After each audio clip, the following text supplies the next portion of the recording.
Colonel Andrei Volkov's boot crushed the young pilot's hand into the frozen ground, bones snapping like dry twigs. The American screamed, the sound swallowed by the blizzard's roar. "Where is she?" Volkov snarled, pressing harder until blood seeped through the snow. "Where is Captain Reyes?" When the pilot sobbed that he didn't know, Volkov pulled his sidearm and fired without hesitation. The body jerked once, then went still. He spat on the corpse, his scarred face twisting with hatred. "She's here, I can feel it. And when I find her, I'll make her watch her entire team die before I put a bullet in her skull." Before we continue this story of a survival against impossible odds, hit that subscribe button and turn on notifications. Stay with me until the very end. You won't believe how this unfolds. Drop a comment telling me what city you're watching from so I can see how far this story travels. Now let's dive in. The wind screamed across the Afghan mountain range like a living thing trying to tear the world apart. Lieutenant Marcus Shaw pressed himself against the frozen rock face, his breath coming in short, painful bursts that crystallized instantly in the negative 20-degree air. Blood ran down his temple from where shrapnel had kissed his skull, but he barely felt it. The ringing in his ears drowned out everything except the sporadic crack of enemy rifles somewhere in the white chaos above them. Shaw, do you copy?" Sergeant Tommy Chen's voice crackled through his earpiece, barely audible over the howling wind. "We've got 3 wounded and Jackson's bleeding out." "We need orders, sir. We need—" The transmission cut to static. Shaw's hand trembled as he gripped his rifle. Not from the cold, from the weight of what he'd just been told 5 minutes ago by command. Captain Elena Reyes, their captain, his mentor, the woman who'd led them through 12 impossible missions without losing a single operator, had fallen off the ridge during the helicopter extraction. 70 feet down into a ravine they couldn't even see through the blizzard. No comms, no beacon. The medical officer's voice had been flat clinical. "Presumed KYA lieutenant, you're in command now." He wanted to scream, wanted to put his fist through something. Instead, he forced himself to think. Reyes had trained him for this. When everything goes to hell, she'd told him once over bad coffee in Kabul, you don't have time to fall apart. You compartmentalize, you breathe, you lead. Shaw keyed his radio. "All call signs, this is Shaw, rally point Delta 200 meters north. Fighting retreat, covering fire every 30 seconds. Move now." "What about the captain?" Chen's voice cracked. "Shaw, we can't just leave her." "She's gone, Tommy." The words felt like glass in Shaw's throat. "We honor her by staying alive. Now move." He pushed off the rock and started moving, his legs burning as he forced himself through knee-deep snow. Behind him, he heard the rest of Bravo team beginning their retreat. 6 operators now instead of 7. The pilot they'd come to extract was already dead when they'd reached the crash site, his helicopter riddled with so many bullets it looked like Swiss cheese. The whole mission had been a trap from the start. Staff Sergeant Maria Rodriguez appeared beside him, her face barely visible behind her snow-covered balaclava. "Sir, we've got movement on our 6, at least a dozen hostiles, maybe more. They're organized. This isn't militia, this is professional." "Russian?" Shaw asked, though he already knew the answer. Intel had been warning them about Wagner Group mercs operating in this sector for weeks. "Has to be. The way they're moving, their tactics, yeah, these guys know what they're doing." Rodriguez chambered around. "They're pushing us toward the valley. It's a kill box, sir." Shaw's mind raced. The emergency extraction point was 3 kilometers northeast, but Rodriguez was right, the terrain would funnel them straight into an ambush.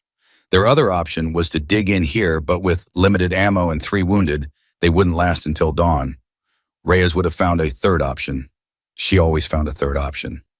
"Jackson," Shaw called out as he spotted their medic crouched over Corporal Davis, who'd taken a round through the shoulder. "How bad?" "Bad enough," Jackson replied without looking up, his hands working quickly to pack the wound. "Davis needs a surgeon, not a field medic. He's losing blood faster than I can replace it. And Williams has a concussion. He's puking every 5 minutes. Davis groaned, his face gray beneath his beard. "I can still shoot, LT. Just point me in the right direction." "Save your strength," Shaw ordered, but he felt something break inside his chest. Davis was tough as nails, and if he was this pale, the situation was critical. "Chen Martinez, provide covering fire. The rest of you help with the wounded. We move in 60 seconds. The next few minutes were chaos. Bullets whipped through the snow, invisible until they sparked off rocks or punched through fabric. Chen's M249 roared in controlled bursts, the muzzle flash briefly illuminating his position before he shifted to a new spot. Smart. Never stay static in a firefight. Reyes had drilled that into all of them. Reyes. Shaw forced the thought away. Compartmentalize, breathe, lead. They made it 50 meters before the ambush hit. The explosion came from their left flank, an RPG that detonated against a boulder, sending rock fragments and snow cascading down like a frozen avalanche. Shaw felt the concussion wave slam into his chest, stealing his breath. He hit the ground hard, his rifle flying from his hands. Contact left, contact left. Rodriguez was screaming, her rifle already hammering out rounds. They're flanking us. Shaw scrambled for his weapon, his gloved fingers clumsy. He could see muzzle flashes now, at least 8 positions spread across the hillside. They were pinned down completely. The wounded couldn't move fast enough, and if they stayed here, they'd be overrun in minutes. This was how it ended, not in some heroic last stand, but freezing to death in a nameless mountain pass because they'd walked into a trap like rookies. Shaw Chen's voice cut through the noise. We need to make a choice, sir. We either leave the wounded and run, or we all die here. Your call. The words hit Shaw like a physical blow. Leave the wounded. The very suggestion would have earned Chen a broken jaw if Reyes were here. But she wasn't here. She was dead at the bottom of a ravine and Shaw was in command. And command meant making impossible choices. We don't leave anyone, Shaw said, his voice harder than he felt. We're SEALs, not animals. We find another way. There is no other way, Chen shouted back. Use your head. Lieutenant 3 wounded 6 effectives and at least 15 enemy fighters between us and extraction. The math doesn't work. Rodriguez fired another burst, then ducked as return fire shredded the rock above her head. He's not wrong, sir. The captain would tell you the same thing. Mission first, feeling second. Would she? Shaw tried to remember Reyes's face, her voice, anything that could guide him now. But all he could see was her falling the snow and now swallowing her whole gone. A bullet cracked past his ear, close enough that he felt the heat. All right, he said, the word tasting like betrayal. We moved to Paramima. Wait, Martinez's voice came through the radio, quiet but intense. Wait, do you hear that? Shaw strained to listen. At first, all he heard was the wind and gunfire. Then between the gusts, something else. A single rifle shot. Then another, different position from the enemy's automatic weapons. Deliberate, controlled. An enemy soldier started dying. The first one went down with a hole through his forehead, visible for just a second before the blizzard obscured him. The second collapsed mid-stride, his chest blooming red. The third spun and fell, his weapon clattering down the slope. Sniper, someone shouted in Russian, the panic clear even through the language barrier. We have a sniper. Shaw's heart hammered against his ribs.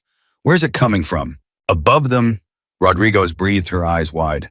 Someone's shooting down from the ridge, taking them apart one at a time. It couldn't be. It was impossible. But even as Shaw's rational mind rejected it, his gut knew the truth. He'd seen this before. Reyes in Helmand province taking out 16 insurgents from 900 meters, while the rest of the team could barely see targets through the dust storm. Reyes in Syria holding off an entire company so they could extract civilians. Reyes always impossible to kill. Captain, Shaw whispered into his radio, knowing it was insane. Captain Reyes, if that's you, the rifle spoke again. Then silence. The enemy fire had stopped completely. For a long moment, nobody moved. Nobody breathed.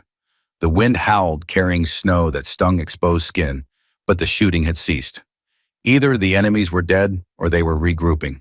Then a figure emerged from the white wall of the blizzard, moving with the deliberate gait of someone in immense pain, but refusing to acknowledge it. Shaw's night vision scope brought the image into focus, and what he saw made his breath catch.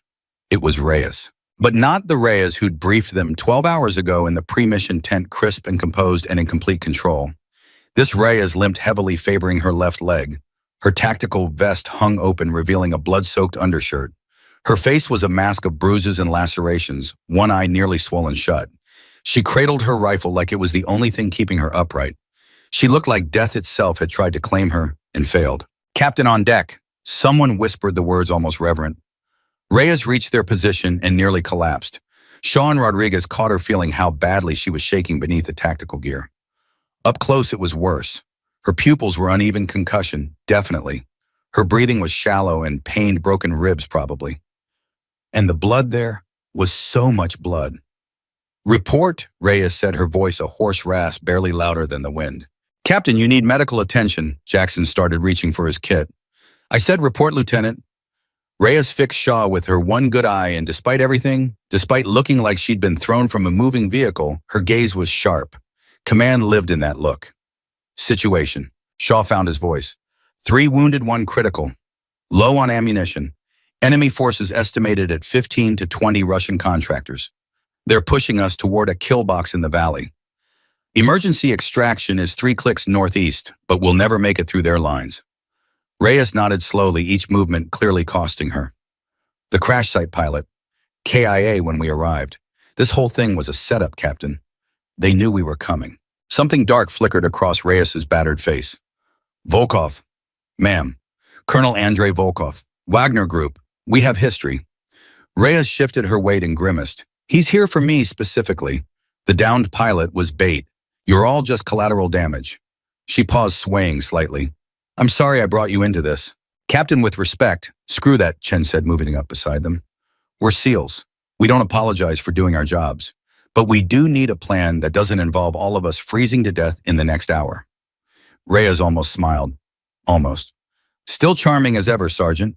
How's our ammunition situation? 30% capacity, maybe less, Rodriguez reported. I've got 2 mags left for my primary one for my sidearm. Everyone else is similar.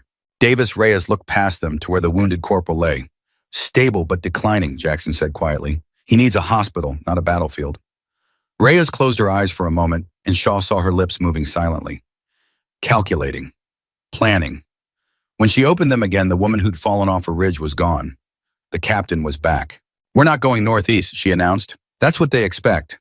Shaw, you said they're pushing us toward the valley. That means they're light on their western flank. They're overconfident because they think I'm dead, and you're just grunts without leadership. So we hit them where they're weak, Martinez asked. No, we go through where they're weakest. There's a smuggler's trail about 400 meters west. Steep, dangerous, even in good weather, borderline suicidal in this storm. But it'll take us around their entire position and straight to the extraction point from an unexpected direction. Shaw frowned. Captain, you fell 70 feet and you look like, forgive me, but you look like you should be dead. Can you even make it 400 meters? Can Davis make it 3 kilometers through a firefight? Reyes countered. We choose the lesser evil lieutenant. That's all leadership is, picking which nightmare we can survive. She was right, and Shaw hated it. Hated that the options were terrible or catastrophic. Hated that their captain was standing here bleeding internally and still making decisions that would save their lives while destroying her own body. What about Volkov? Rodriguez asked. If this is personal, he's not going to stop hunting you. Reyes' expression went cold. Let him hunt. I'm done running from my past. Besides, she grimaced as she shifted her rifle. I killed 5 of his men already. He'll be cautious now, reorganizing. That buys us maybe 30 minutes. We use it. The team exchanged glances. They were all thinking the same thing. Their captain had just survived a fall that should have killed her, then fought her way back through enemy territory while injured badly enough to hospitalize most people. And now she was planning to lead them on a treacherous mountain crossing in the middle of a blizzard. It was insane. It was exactly what they needed. Martinez, Chen, you take point, Reyes ordered, falling into command like putting on a familiar jacket. Rodriguez, cover R6. Shaw, you're on me. If I go down, you don't stop. You get these men to extraction. Clear. Crystal, ma'am. Jackson, keep Davis stable. Pump him full of whatever you need to keep him conscious and moving. We can't carry him and defend ourselves. Jackson nodded grimly. Roger that. But Captain, I'm serious. You need treatment soon. The symptoms, you're showing the blood loss. I know, Reyes interrupted gently. I know what I'm asking of my body, Doc. But my body doesn't get a vote right now. My team does. She looked around at all of them, her gaze fierce despite the damage. You trusted me alive. You trusted me dead. Now trust me walking. We're going home. All of us. Questions? Silence. Then let's move before Volkov figures out I'm still breathing. They moved. The smuggler's trail was worse than Reyes had described. It was less a trail and more a suggestion scratched into the mountain face by desperate men willing to risk everything for profit. In daylight without a storm, it would be terrifying. In current conditions, it was a razor's edge between survival and oblivion. Martinez led the way, testing each step before committing his full weight. Behind him, Chen scanned constantly for threats, his rifle sweeping the limited visibility window. The rest followed single file, moving as quickly as caution allowed. Reyes fell in beside Shaw, moving with visible effort. She'd refused Jackson's offer to wrap her ribs, claiming it would restrict her breathing too much in the altitude. Shaw suspected she didn't want anyone to know how bad the damage truly was. "You think he's really here?" Shaw asked quietly. "Volkov, I know he is," Reyes replied, her voice tight with pain. "I've been hunting him for 3 years, Shaw. Every mission, every deployment part of me was looking for him. Kandahar, where he was running weapons to the Taliban. I put down his operation, killed his brother in the process. It wasn't personal then, just a target. But Volkov made it personal. He swore he'd repay me. So this whole thing, the downed pilot, the ambush, it's revenge. Revenge is part of it, but Volkov's also pragmatic.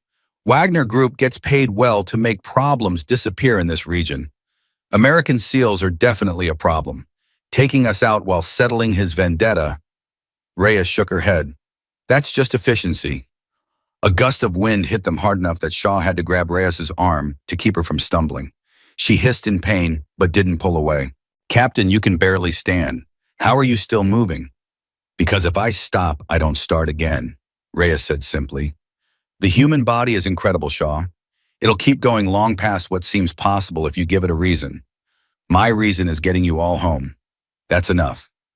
They continued in silence for several minutes, the only sounds their labored breathing and the endless howl of the wind. Then Rodriguez's voice crackled through the radio. "Captain, we've got a problem. Rear scouts, 3 of them, about 200 meters back. They're tracking us," Reyes cursed. "Volkov's faster than I thought. Distance to the extraction point. 1,500 meters, Martinez replied from the front. "But this trail, we can't move any faster without people falling off the mountain." "We don't have to outrun them," Reyes said. She fumbled with her vest, pulling out 2 fragmentation grenades. "Shaw, take these. When those scouts get within 100 meters, you're going to drop back with Rodriguez. Find a choke point in the trail and set an ambush. You don't have to kill them all, just slow them down enough that we can get Davis to the LZ." Shaw took the grenades, their weight heavy in his hands. "What about you?" "I'll keep moving forward with the main element." Reyes met his eyes. "I trust you, Marcus. I've always trusted you. Now prove I was right." Before Shaw could respond, gunfire erupted from their rear. Not close, but closer than 200 meters. The scouts had spotted them. "Go!" Reyes shoved Shaw toward Rodriguez. "Now." Shaw moved his training, overriding his instinct to stay with his wounded captain. He found Rodriguez crouched behind a boulder, her rifle already setting up a firing position. "There," she pointed. "Trail narrows to about 3 feet wide, 50 meters back. They'll have to bunch up to get through. We hit them there." They set up quickly, professionally. Shaw positioned the grenades where they do maximum damage, while Rodriguez found angles that would let her enfilade anyone trying to advance. The scouts appeared moments later, 3 men moving with military precision, their weapons up and ready. "Wait for it." Shaw breathed his finger on the grenade pin. "Wait." The lead scout reached the choke point. Shaw pulled the pin, counted 2 seconds, and threw. The grenade arced through the snow and bounced perfectly into the cluster of advancing men. The explosion was deafening, echoing off the mountain walls. Rock and ice rained down. When the smoke cleared, 2 scouts were down unmoving. The third had been thrown backward, but was scrambling for cover, shouting into his radio in Russian. Rodriguez's rifle barked 3 times. The third scout stopped moving. "That's 3 down," Rodriguez said, already moving. "But they know exactly where we are now. This trail's about to get very hot." They caught up with the main element 5 minutes later. Reyes glanced back at them, a question in her eyes. 3 hostiles eliminated, Shaw reported, but they radioed our position before we took them down. "Then we're out of time for stealth," Reyes said. She looked ahead to where Martinez was helping Davis navigate a particularly treacherous section. "How much further to the LZ?" "Quarter mile," Martinez called back. "Maybe less. But Captain, you need to see this." They pushed forward until they could see what Martinez had spotted. The emergency landing zone opened up before them, a relatively flat area of snow-covered rock that could accommodate a helicopter. It should have been empty. It wasn't. 2 technical vehicles sat at the far end, their mounted heavy machine guns pointed toward the approach vector helicopters would use. At least a dozen soldiers were setting up defensive positions. And standing in the center of it all, checking his watch like a man who'd been expecting them, was a tall figure in a winter white uniform. "Volkov," Reyes whispered. Even at this distance, Shaw could see the man's face scarred, weathered, and wearing an expression of absolute confidence. He raised a radio to his lips, and his voice boomed across the clearing in English. "Captain Reyes, I knew you were too stubborn to die from a simple fall. Come out, wherever you are. Let's finish what we started in Kandahar. Your team doesn't have to die for your sins. Just you. Reyes's jaw clenched. He's offering terms. It's a trap, Chen said immediately. Has to be. Of course it's a trap, Reyes agreed. But he's also not wrong. This is between him and me. There's no reason. No. Shaw's voice was flat final. Whatever you're thinking, the answer is no. We don't trade lives, Captain. You taught me that. Shaw. No, ma'am. With respect, no. He looked around at the rest of the team. Everyone was nodding. Even Davis, gray-faced and barely conscious, managed a weak thumbs up. Reyes's damaged face showed something Shaw had never seen before. She looked vulnerable. Moved. You idiots, she said softly. You magnificent idiots. Captain Reyes, Volkov's voice echoed again. I'm waiting. And while I wait, my men are surrounding your position. You have 5 minutes to decide. Then I stop being polite. Reyes straightened, pain evident in every movement but determination blazing in her eyes. All right, new plan. Shaw, Chen, Rodriguez, you three are going to create a diversion on the western approach. Make a lot of noise, make them think that's our main push. Martinez, Jackson, you get Davis to the eastern edge of the LZ and call for immediate extraction. Tell them we have wounded and enemy combatants, request combat air support if available. What about you? Jackson asked. Reyes checked her rifle, her movements deliberate. I'm going to give Volkov what he wants. Me, but not the way he expects. Captain, that's suicide, Rodriguez protested. No, Reyes said. It's leadership. He wants me fine. He can have my attention. That means he's not focused on you. You get Davis out, you get home, you tell everyone that today we didn't leave anyone behind. She paused. That's an order. Shaw wanted to argue, wanted to refuse. But he could see it in Reyes's face. She'd already made peace with this decision. This wasn't despair. This was choice. She was choosing to be the shield her team needed. 5 minutes, people, Reyes said. Make them count. The team split up each element, moving to their assigned positions. Shaw found himself looking back one last time at his captain, broken, bleeding, but unbowed. She caught his glance and nodded once, a commander's acknowledgement. Then she walked out into the open toward Volkov, her rifle raised and ready. The blizzard swallowed her within seconds, but Shaw could still hear her voice carry across the wind. Volkov, you wanted me, here I am. Let's dance.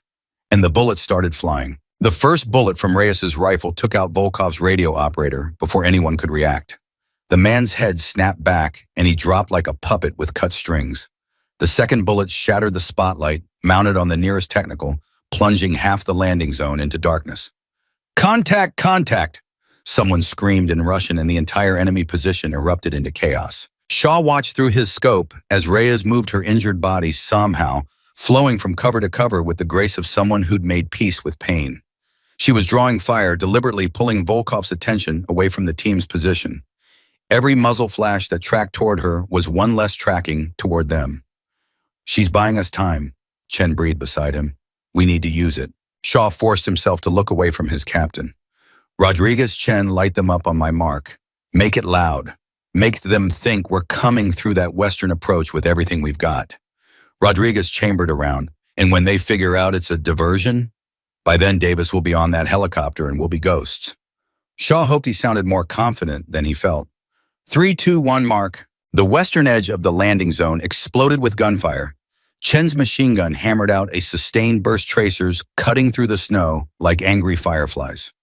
Rodriguez's rifle cracked in rapid succession, each shot placed with surgical precision. Shaw added his own fire, aiming for the technical vehicles, trying to disable their heavy weapons before they could bring them to bear. The response was immediate and overwhelming. At least 8 enemy fighters shifted their attention to the western approach, their weapons chattering, as they poured fire toward Shaw's position. Exactly as planned.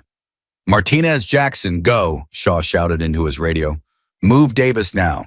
Through the chaos and snow, Shaw caught glimpses of Martinez and Jackson, half carrying, half dragging Davis toward the eastern edge of the LZ. The corporal's legs were barely working, but he still clutched his sidearm, ready to fight if needed. That was a seal for you, even half dead, they refused to be cargo. A bullet sparked off the rock inches from Shaw's face, showering him with stone chips. He rolled left, found new cover, kept firing. Beside him, Chen was in his element, his machine gun singing its deadly song. Rodriguez had gone quiet, which meant she'd shifted positions, hunting for targets with that cold efficiency that made her one of the best marksmen in the teams. Captain's moving, Chen called out. She's flanking around their southern position. Shaw risked a glance. Reyes had disappeared from her last position, but he could track her movement by the way enemy fighters were turning confused, trying to locate the ghost that kept killing them. Another soldier went down, then another. Reyes was using the blizzard like a cloak, appearing just long enough to take a shot before vanishing again. But Shaw could see what the enemy couldn't. Each time she moved, she was slower. Each shot took longer to line up. The adrenaline that had carried her this far was burning out, and when it did, her body would shut down completely. "Jackson, sit rep," Shaw barked into his radio. "Almost there." Jackson's voice came back strained. "Davis is fading fast. I need that bird here now." "Martinez, call it in." "Already on it," Martinez replied. "Viper 6-1, this is Bravo 2. Emergency extraction danger, close, multiple wounded. Be advised, hot LZ, enemy combatants." His transmission cut off with a burst of static and the sound of gunfire. Shaw's heart stopped. Martinez, report." "Nothing." "Rodriguez, did you see?" "They got him." Rodriguez's voice was tight with fury. "Martinez is down. He's down." The world seemed to slow. Shaw's training screamed at him to stay in position, maintain the diversion, trust the plan. But his gut, the part of him that Reyes had trained to listen to, said the plan had just died with Martinez's radio. "Chen, hold this position," Shaw ordered. "Keep their attention. Rodriguez, you're with me." "Shaw, if we break cover." "Martinez and Jackson are exposed with a critically wounded operator and no comms. We're going. Now." They moved. Shaw had never run so hard in his life. His lungs burned in the thin, frozen air.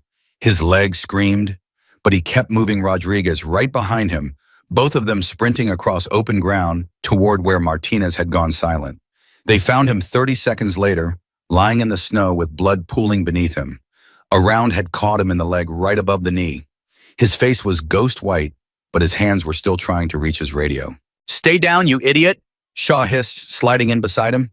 "Rodriguez, cover us." Rodriguez's rifle started barking immediately at laying down suppressive fire toward the enemy positions. Shaw grabbed Martinez's radio, trying to raise the helicopter, but the device was dead. The bullet that hit Martinez had gone through his leg and into the radio pack. Destroyed. "Jackson," Shaw called out. "Jackson, where are you?" Here, Jackson appeared from behind a boulder 20 meters away. Davis slumped against him. "Shaw, we're pinned. They've got us zeroed." Bullets chewed up the ground around them, kicking up sprays of snow and rock. Shaw dragged Martinez behind better cover, his hands working automatically to apply a tourniquet, even as his mind raced through options. They were trapped, separated from Chen with no comms and 3 wounded. This was how teams died, not in glorious last stands, but in ugly, desperate scrambles where everything went wrong at once. "We need smoke," Rodriguez shouted. "We need concealment." Shaw reached for his smoke grenades and found nothing. He'd used them all during the earlier ambush. Martinez's kit was soaked with blood. Jackson was too far away to help. A grenade landed 5 feet from Shaw's position. He saw it, knew he couldn't reach it in time, knew this was it. His mind flashed to his sister back home, his niece who called him Uncle Marcus, all the things he'd never said to his father. The grenade exploded, but not where it had landed. Shaw's eyes snapped up to see Reyes standing in the open, her rifle smoking. She'd shot the grenade midair, detonating it harmlessly away from the team.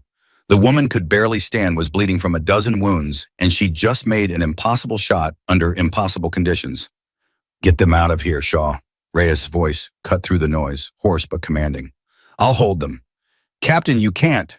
"That's an order, Lieutenant." Reyes fired twice more, dropping 2 enemy fighters who'd been advancing on Jackson's position. "You have your wounded. I have mine. Get them to safety. I'll be right behind you." It was a lie. They both knew it was a lie. Reyes wasn't leaving this mountain. She was choosing to stay, to be the rock that let her team survive. Shaw felt something break inside his chest, but his hands kept moving, kept working, kept dragging Martinez toward Jackson's position. Rodriguez laid down, covering fire, her face wet with tears that had nothing to do with the wind. They reached Jackson, who took one look at Reyes' position and understood immediately. "No," Jackson whispered. "No, we don't leave her." "We don't have a choice." Shaw said each word like swallowing glass. Chen, fall back to our position." Chen's machine gun went silent. Moments later, he appeared breathing hard, his weapon barrel glowing red from sustained fire. "Where's the captain?" Shaw pointed. Through the snow, they could see Reyes methodically engaging targets, her movements economical, professional. She'd found a position with good cover and clear sight lines, and she was making the enemy pay for every inch they tried to advance. She's covering our extraction, Shaw said flatly. Martinez is hit, Davis is critical, and we have no radio. We move now, or we all die. By. Chen's jaw worked. She's staying. She's buying us time. We honor that by using it. The sound of rotor blades cut through the storm, faint, distant, but unmistakable. The helicopter was coming. Move, Shaw ordered. Everybody move now. They hauled Martinez and Davis toward the eastern edge of the LZ, every step, agony, every second, an eternity. Behind them, Reyes's rifle continued its deadly work, each shot precise, disciplined. She was in her element, doing what she'd been trained to do, what she'd always done, protect her team at any cost. The helicopter materialized from the blizzard, a Black Hawk with its guns already hot, the door gunner laying down suppressive fire across the enemy positions. The pilot brought it in hard and fast, the skids barely touching ground. Go, go, go, the crew chief screamed over the rotor wash. Load and lift. They threw Davis aboard first, then Martinez. Jackson scrambled up, followed by Chen. Rodriguez hesitated, looking back toward where Reyes was still fighting. Captain, Rodriguez screamed into the wind. Captain, we're up! Reyes didn't answer. Didn't look back, just kept firing. Shaw grabbed Rodriguez's vest and physically hauled her onto the helicopter. We have to leave her. No, Rodriguez fought against him, her face twisted with anguish. We can't, Shaw, we can't just... The door gunner's weapon suddenly went silent. He slumped forward, blood pouring from his neck. A second later, the pilot screamed as rounds punched through the cockpit canopy. We're hit, the pilot shouted. We're hit, taking fire from... The Technical's heavy machine gun opened up a stream of 50 caliber rounds that tore through the helicopter's thin armor like paper. Hydraulic fluid sprayed. Sparks flew.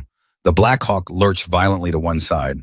Brace, brace, brace, the pilot screamed, fighting the controls. They crashed. Shaw felt the impact in every bone of his body. The helicopter hit the ground hard, bounced once, then slid sideways through the snow, metal screaming rotors disintegrating. Something hit Shaw in the head and the world went fuzzy. He tasted blood, heard screaming, couldn't tell if it was his own. When his vision cleared, he was lying in the snow 10 feet from the burning wreckage. His ears rang. His left arm wouldn't move right. Somewhere close, someone was crying. Shaw forced himself to his knees, then his feet. The helicopter was on its side, flames licking from the engine compartment. He stumbled toward it, found Chen pulling Rodriguez free. Jackson was dragging Davis away from the fire, the corporal unconscious, but breathing. Martinez, Shaw croaked. Where's Martinez? Still inside, Chen shouted back. The crew chief too. Shaw, the whole thing's gonna blow. Shaw didn't think. He just moved. He crawled back into the twisted wreckage, his hands feeling through smoke and darkness. Found Martinez pinned under a seat. Found the crew chief beyond helping, his eyes already glassy. Shaw grabbed Martinez under the arms and pulled, ignoring his own injuries, ignoring the heat from the growing fire, ignoring everything except the need to get his man out. They cleared the helicopter 30 seconds before the fuel tanks went up. The explosion threw Shaw forward into the snow, his back burning from the heat. He rolled gasping and saw his team scattered around him. 5 operators, all wounded to varying degrees, their extraction bird turned into a funeral pyre. And somewhere in the smoke and chaos, enemy soldiers were regrouping for a final assault. Defensive positions, Shaw heard himself shouting, though his voice sounded distant. Form a perimeter. We hold until...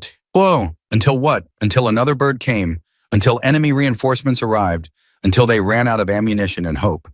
A figure emerged from the smoke. At first, Shaw thought it was one of Volkov's men. Then he saw the way she moved, limping, injured, but unmistakable. Reyes. She'd left her position, had followed them. And now she dropped down beside Shaw, her face a mask of determination painted over barely controlled agony. Report, she rasped. Helicopter down, crew chief, KIA, all wounded to some degree, Shaw replied automatically. No comms, low ammunition, surrounded by superior forces. Captain, we're done, there's no way out. Reyes looked at him with her one good eye, and something like a smile touched her bloody lips. Shaw, I fell 70 feet and walked it off. You think I'm going to let a little thing like impossible odds stop me now? She checked her rifle, found she had 1 magazine left, and slapped it home. We're SEALs. We don't quit. We don't surrender. And we sure as hell don't give Volkov the satisfaction. What's the play? Chan asked, appearing beside them. His face was burned, blistered, but his eyes were clear. Reyes looked around at her broken team, at the burning helicopter, at the enemy positions that were slowly tightening around them. Shaw could see her calculating, planning, looking for the angle that would save them. We go loud, she finally said. We make ourselves such a nightmare that they're forced to fall back and regroup. Then in that window, we run for the secondary extraction point. There is no secondary extraction point, Rodriguez pointed out. This was it. Then we make one, Reyes said simply. Jackson, can Davis move? Jackson shook his head. Not on his own, and Martinez isn't much better. Then we carry them. Chen, you're the strongest. Davis is yours. Shaw, Rodriguez, you split Martinez. Jackson, you're on medical stay between the wounded. I'll take point. Captain, you can barely walk, Shaw protested. I can walk well enough to kill anyone who gets in our way, Reyes countered. She paused, her expression softening slightly. I know what I'm asking. I know the odds. But I also know this team. We've done impossible things before. We'll do them again. Questions? The team looked at each other, burned, bleeding, exhausted, and utterly without quit. When do we move? Martinez asked through gritted teeth. 30 seconds, Reyes said. Use the time to say your prayers, check your weapons, or make peace with whatever God you believe in. Because when we move, we don't stop until we're safe or we're dead. Shaw checked his rifle. 2 magazines left, maybe 60 rounds total, against at least a dozen enemy fighters, probably more. The math was simple and terrible, but Reyes had taught him long ago that combat wasn't about math, it was about will. And right now, bleeding in the snow, with his team dying around him, Shaw's will was absolute. Captain, he said quietly, it's been an honor. Reyes looked at him, really looked at him, and for just a moment the wall came down. She wasn't the legendary sniper, the unbreakable commander, the woman who couldn't be killed. She was just Elena Reyes, scared and hurt, and trying desperately to save people she loved. The honor's been mine, Marcus, she said softly. Then the wall went back up, and Captain Reyes returned. All right, people, on my mark. 3, 2, 1.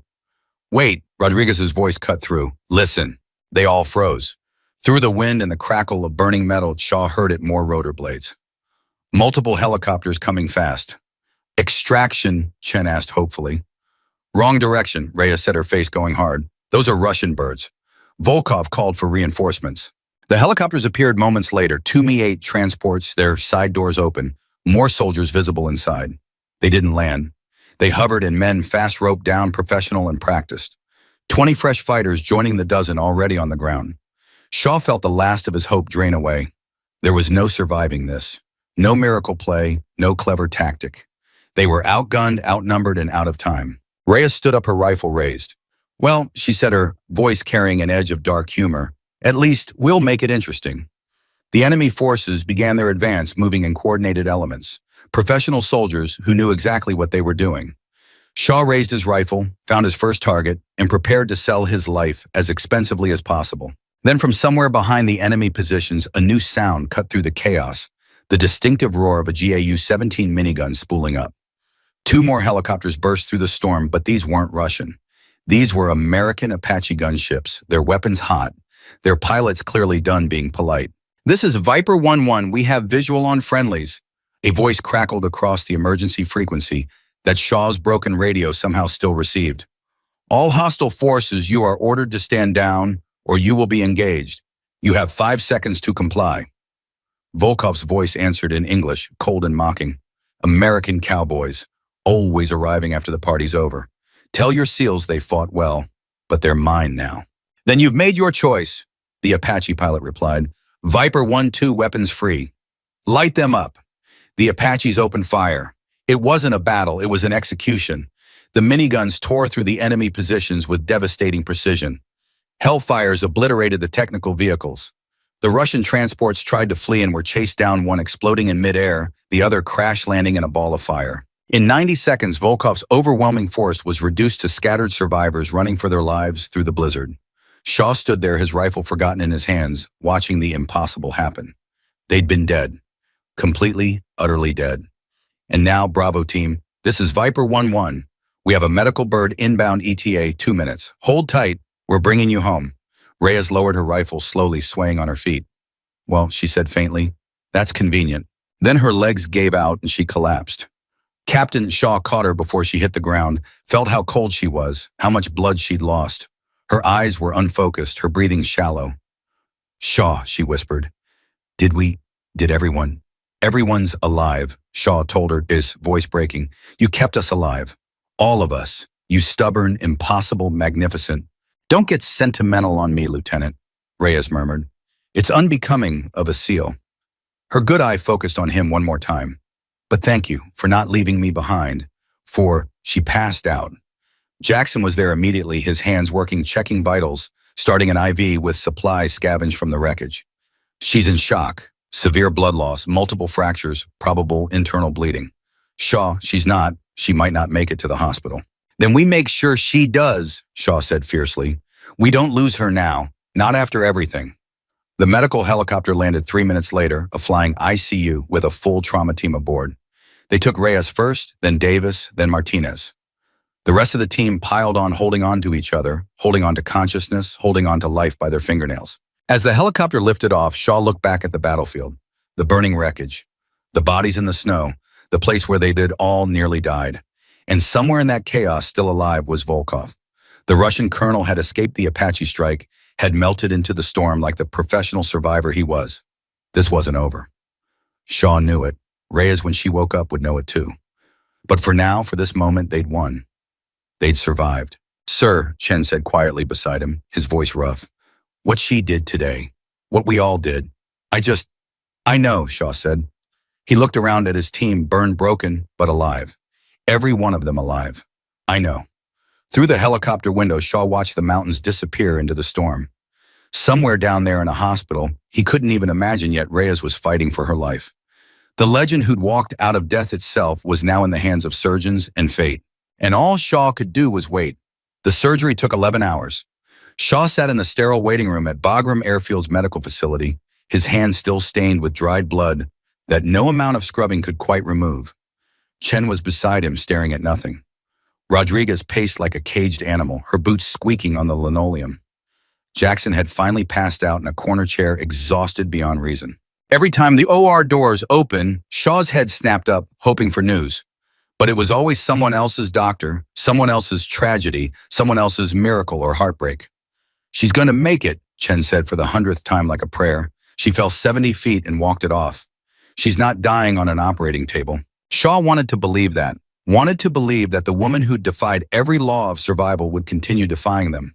But he'd seen her face in the helicopter, seen how gray she'd been, how still. The human body could only take so much. A Colonel Shaw didn't recognize entered the waiting room, his uniform crisp despite the early hour. He looked tired, older than his rank suggested, and when his eyes found Shaw, they carried a weight that made Shaw's stomach drop. Lieutenant Shaw. Shaw stood his legs unsteady. Yes, sir. Colonel James Morrison, Special Operations Command. I need to speak with you and your team. Now. Something in the man's tone made Shaw's instincts scream warning.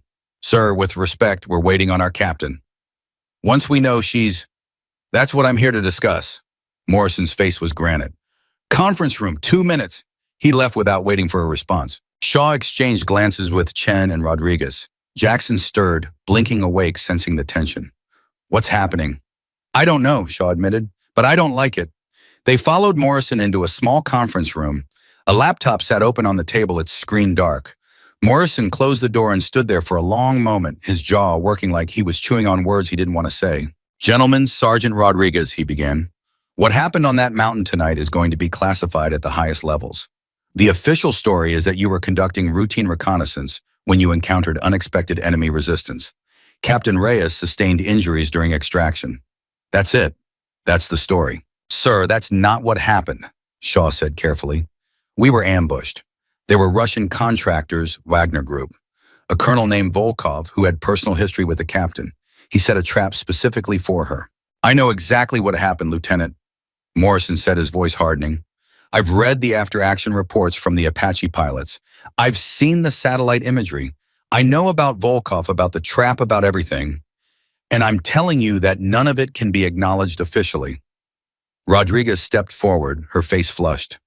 Why? Because it's embarrassing. Because it makes someone look bad. Because acknowledging it means acknowledging that Russian military contractors are operating openly in Afghanistan, which means acknowledging that the Russians are violating about a dozen international treaties, which means the Pentagon has to respond, which means we're one step closer to a shooting war between nuclear powers. Morrison's eyes were cold. So yes, Sergeant, we're going to lie. We're going to swallow this, and we're going to move on. That's how the game works. Shaw felt something hot and angry building in his chest. And what about Volkov? He's still out there. He's going to come after Captain Reyes again. You are just going to pretend that's not a problem. Volkov is being handled through different channels, Morrison said, but that's not your concern anymore. Your concern is following orders and keeping your mouth shut. Like hell, Chen spat. Sir, with all due respect, the captain nearly died because someone in this chain of command fed our mission details to the enemy. That pilot we were supposed to extract, he was bait, which means we have a leak, which means someone sold us out. Morrison's expression didn't change, but something flickered in his eyes. That's a serious accusation, Sergeant. It's the truth, Shaw said. Sir, the timing was too perfect. They knew exactly where we'd be exactly when. That doesn't happen by accident. The colonel was quiet for a moment, his fingers drumming on the table. When he spoke again, his voice was softer, almost sympathetic. You're not wrong. There's an investigation underway. But until it concludes, everyone involved in tonight's operation is being pulled back to the States, reassigned, separated. The words hit Shaw like a physical blow. You're splitting up the team. I'm protecting you, Morrison corrected. If there is a leak, if someone did compromise your mission, then keeping you together makes you targets. Spreading you out makes you ghosts. It's for your own safety. That's bullshit, Rodriguez said flatly. You're burying this. You're making sure we can't talk to each other, can't compare notes, can't figure out who sold us out. Morrison's jaw tightened. Watch your tone, Sergeant. Or what, you'll reassign me somewhere even worse. Rodriguez laughed bitterly. We just survived hell because our captain refused to let us die. And now you're telling us to forget it happened and go our separate ways. No, I'm not doing it. You don't have a choice, Morrison said. None of you do. Your orders are being cut as we speak. Lieutenant Shaw, you're going to Fort Benning as an instructor. Sergeant Chen, you're headed to Naval Special Warfare Development Group. Sergeant Rodriguez, you're being transferred to a training command in San Diego. Corpsman Jackson, you're going to Bethesda Naval Hospital. Corporal Davis and Sergeant Martinez will recover stateside and receive their next assignments when cleared for duty. Each assignment was strategic, Shaw realized. Separate coasts, different commands, maximum distance between team members who might start asking uncomfortable questions.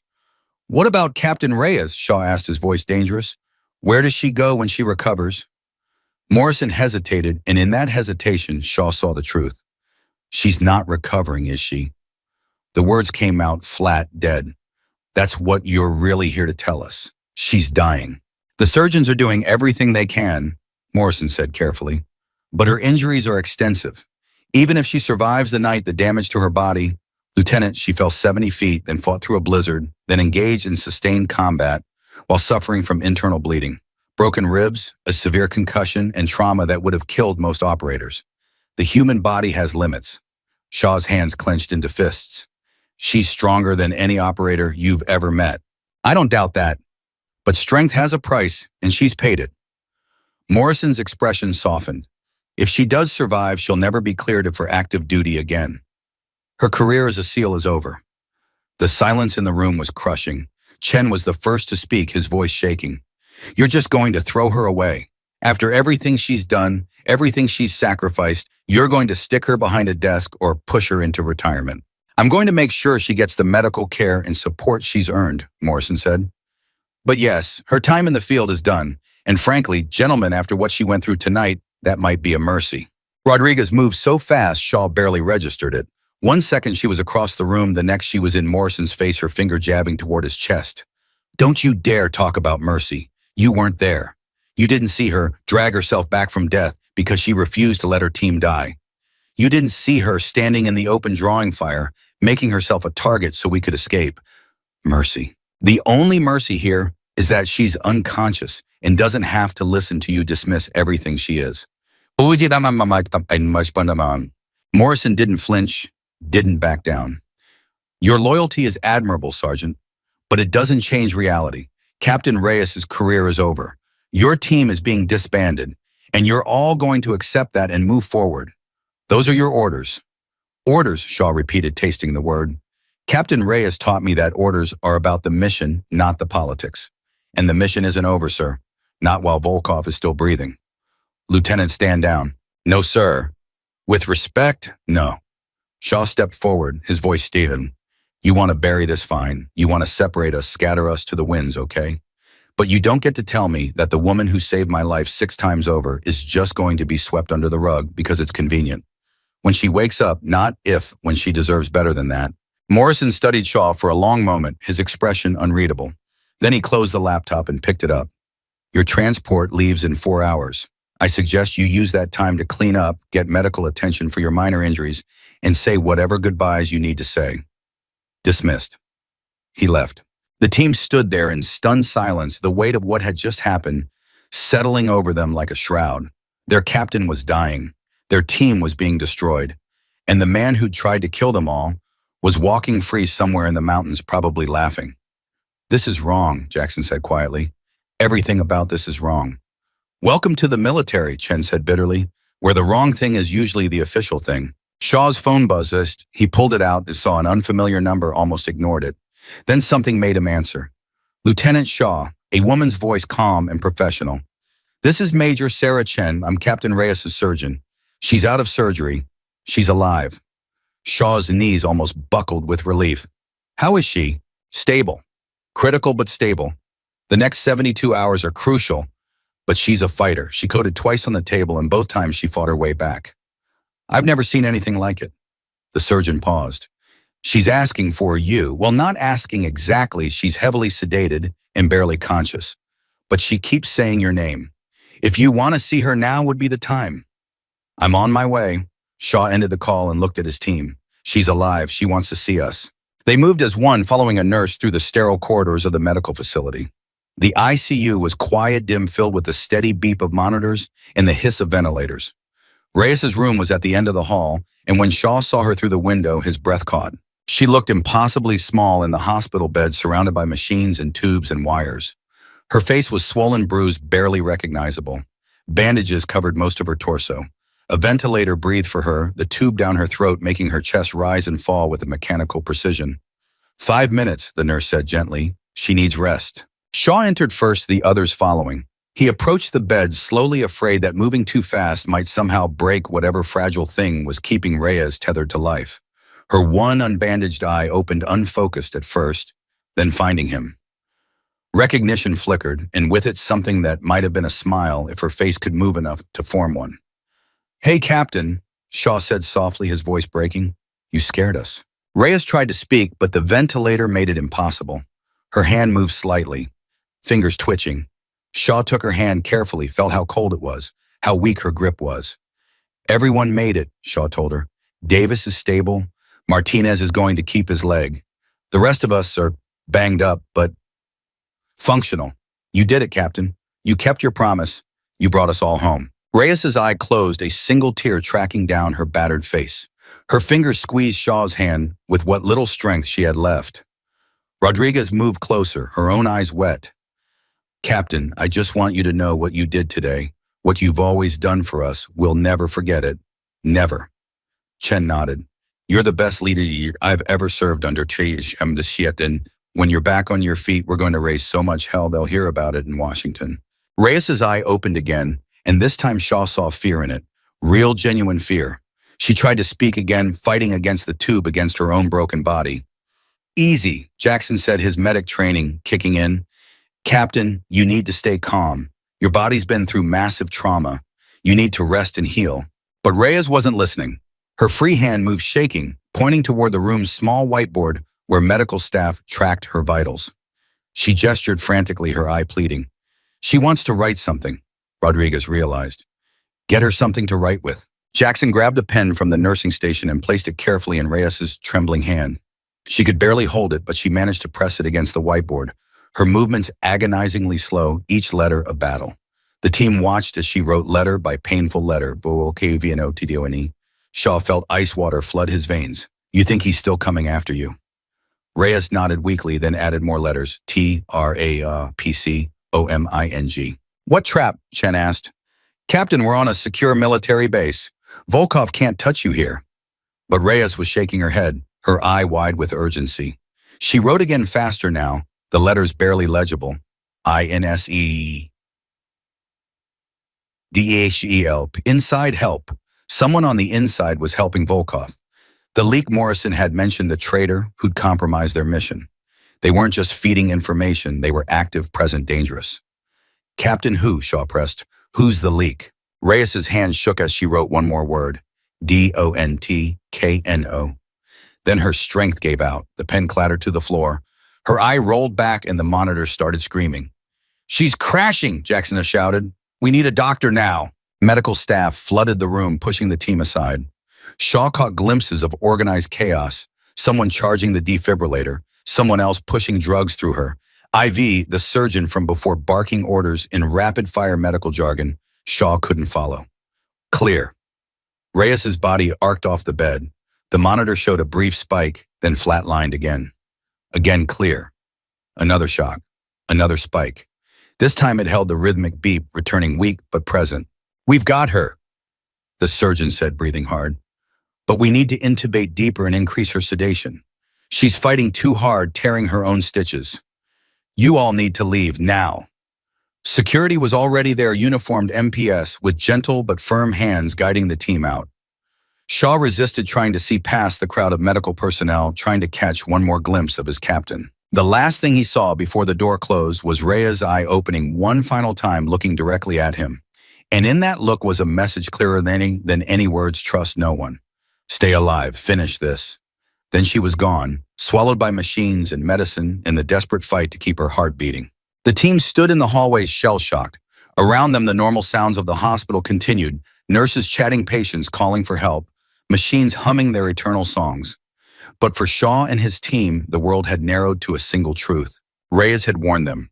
With her last conscious moments, with her body literally dying around her, she'd used the strength she had left to deliver a message. The danger wasn't over. It was inside their own walls, wearing a friendly face, waiting for the right moment to strike. We need to tell someone, Jackson said. Morrison or... No, Shaw cut him off. Morrison could be the leak, or someone above him or beside him. The captain said, don't trust anyone, so we don't. We keep this between us. Shaw, she's unconscious and under guard, Rodriguez pointed out. What can we even do? We watch, Shaw said, his mind racing. We take turns. Someone is always in this hallway, eyes on that door. If Volkov's people are coming, if someone's going to make a move, we'll see it. Our transport leaves in 3 hours, Chen reminded him. Then we miss it, Shaw said flatly. Let them court-martial me. I'm not leaving her defenseless. They'll just force us onto the plane, Rodriguez said.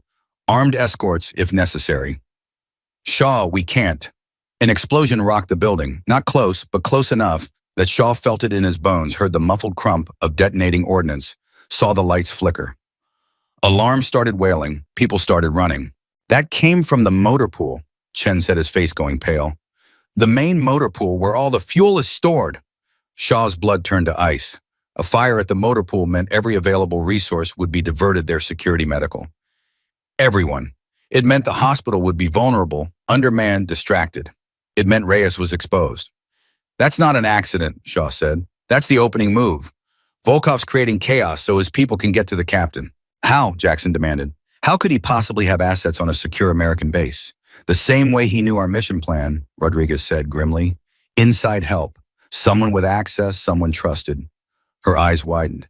Shaw Morrison knew we'd be in that conference room. He knew exactly where we'd be and for how long. And now there's a convenient explosion pulling resources away from the ICU right when we're supposed to be shipping out, Chen added. It's too perfect, too coordinated. Shaw's mind raced. If Morrison was the leak, if he'd orchestrated this distraction, then Reyes was already as good as dead. Volkov's people would be moving now, while everyone was focused on the fire while security was thin. We need weapons, Shaw said. Now. We're in a hospital, Jackson protested. Where are we supposed to? MP, station 2 floors down, Rodriguez interrupted. I saw it when we came in. If we move fast while everyone's distracted, do it, Shaw ordered. Rodriguez, Chen, you're on acquisition. Jackson, you stay here and watch that door. Anyone goes in who's not medical staff, you scream. I'm going to find the head of security and convince him to lock this wing down. They split up. Shaw ran through corridors filled with confused staff and patients, his injured body protesting every step. He found the security office 3 minutes later, but it was empty. Every guard had responded to the motor pool fire. Of course they had. That was the plan. Draw everyone away, leave Reyes unprotected. Shaw grabbed a radio from the desk and keyed it. All security personnel, this is Lieutenant Marcus Shaw SEAL Team. We have a credible threat against a patient in ICU. I need guards on the third floor medical wing immediately. This is not a drill. Static. Then a voice Shaw didn't recognize. Lieutenant, all available personnel are responding to the fire. ICU security will have to wait. Negative. This is urgent. We have intel suggesting, sir, with respect, we have 30,000 gallons of fuel burning and 3 buildings in danger of catching fire. Your ICU patient is going to have to take a number. The radio went dead. Shaw wanted to scream, wanted to punch something, wanted to make someone understand that Reyes was in danger right now this second. But he'd been in the military long enough to know that once the system made a decision, changing, it was like trying to stop a freight train with your bare hands. He ran back toward the ICU. Halfway there, he heard gunfire. Not the heavy boom of large caliber weapons, but the sharp crack of suppressed handguns. 3 shots, quick succession, then silence. Shaw's blood went cold. He sprinted, his body screaming, his lungs burning. He rounded the corner to the ICU wing and found Jackson on the floor, blood pooling beneath him, his eyes staring at nothing. No, Shaw breathed. No, no, no. He dropped beside his teammate, his hands going to Jackson's neck, searching for a pulse he knew he wouldn't find. The shots had been precise, professional. 2 to the chest, 1 to the head. Jackson hadn't stood a chance. Shaw's vision went red. He grabbed Jackson's sidearm the medic had been carrying, despite regulations, smart man, and moved toward Reyes's room. The door was open. Inside he could see 2 figures in hospital scrubs standing over Reyes's bed. But they weren't doctors. They moved wrong, held themselves wrong, and the syringes in their hands weren't medicine. Shaw didn't announce himself, didn't give warning, he just fired. The first man went down with a bullet through his spine. The second spun, bringing up his own weapon, but Shaw was faster. 2 rounds center mass, 1 to the head. The man collapsed. Shaw moved into the room, his weapon sweeping for additional threats. Found none. Just Reyes, still unconscious, still breathing, unaware how close she'd just come to dying. Footsteps behind him. Shaw spun, finger on the trigger. Don't shoot! Rodriguez and Chen burst through the door armed with MP-issue M9 pistols. They took in the scene immediately. Jesus, Shaw. They killed Jackson, Shaw said, his voice hollow. They walked right in and executed him. Then they came for the captain. Chen checked the bodies. Russian contractors, same as the mountain. Volkov's people has to be. He pulled an ID badge from one corpse. This one's wearing hospital credentials. Medical staff access all the right clearances. They walked right through security. Which means someone gave them those credentials, Rodriguez said. Someone high enough to access the system, create false identities. She looked at Shaw. Morrison. We don't know that for sure, Shaw said, but his gut told him Rodriguez was right. Morrison's timing had been too convenient, his orders too strategically designed to separate them. Leave Reyes vulnerable. More footsteps, heavier this time. Armed security finally responding. They flooded the room, weapons, up, shouting orders. Drop your weapons, drop them now. Shaw lowered his pistol, carefully placed it on the floor. Chen and Rodriguez did the same. Lieutenant Shaw. The lead MP was young, barely 25, his face pale as he took in the bodies. Sir, what the hell happened here? Attempted assassination, Shaw said flatly. Those 2 came in with fake credentials and killed our medic. They were about to murder my captain. I stopped them. The MP looked uncertain. Sir, I'm going to need you to come with me. All of you. This is a crime scene and nothing, Shaw interrupted. You take us out of this wing, and next time Volkov's people come, there's no one to stop them. That woman in that bed has given more to this country than any of us will in our entire lives. I'm not leaving her side until I'm unconscious or dead. Your call, which happens first. The MP's hand went into his sidearm. Behind him, his teammates tensed. For a moment, Shaw thought it might actually come to that, a firefight in a hospital ICU between American service members, all because the system was too broken to recognize the real threat. Then a new voice cut through the tension. Stand down, Corporal. Colonel Morrison entered the room, his face grim. His eyes swept the scene, the bodies, the guns, the blood, and something in his expression shifted, not surprise, recognition. He'd known this was coming, Shaw realized. Maybe not the exact details, but he'd known. And now he had to decide which side he was really on. Sir, Bang, the lead MP said uncertainly, these men just stopped an assassination attempt, Morrison said. The dead hostiles are Russian intelligence officers who infiltrated this facility using sophisticated false credentials. Lieutenant Shaw and his team acted appropriately in defense of a fellow service member. Their actions will be noted in my official report. The MPs lowered their weapons, confused but obedient. Morrison gestured for them to leave, and after a moment's hesitation, they filed out. Morrison waited until they were gone, then closed the door. When he turned back to face Shaw, his expression was unreadable. "You were right," Morrison said quietly. "There is a leak, and it goes higher than me, higher than anyone suspected. Someone with access to mission planning, base security, everything. They've been feeding Volkov information for months, maybe years." "Do you know who?" Shaw demanded. "I have suspicions, but no proof. Not yet." Morrison looked at Reyes. "She's the key, isn't she? Volkov wants her dead badly enough to risk an operation on American soil to burn assets to expose his network." "Why, what does she know?" Kandahar, Chen said. "She killed his brother in Kandahar 3 years ago. This is revenge." "No." Morrison shook his head. "Revenge is emotional. This is professional. Volkov's not risking everything because he's angry. He's risking everything because Captain Reyes represents a threat. Something she knows, something she saw, something that makes her dangerous enough to kill at all costs." Shaw thought back to Reyes' warning, the whiteboard message, "Inside help." She'd known there was a traitor, had known before any of them, which meant she'd been investigating, gathering evidence, building a case.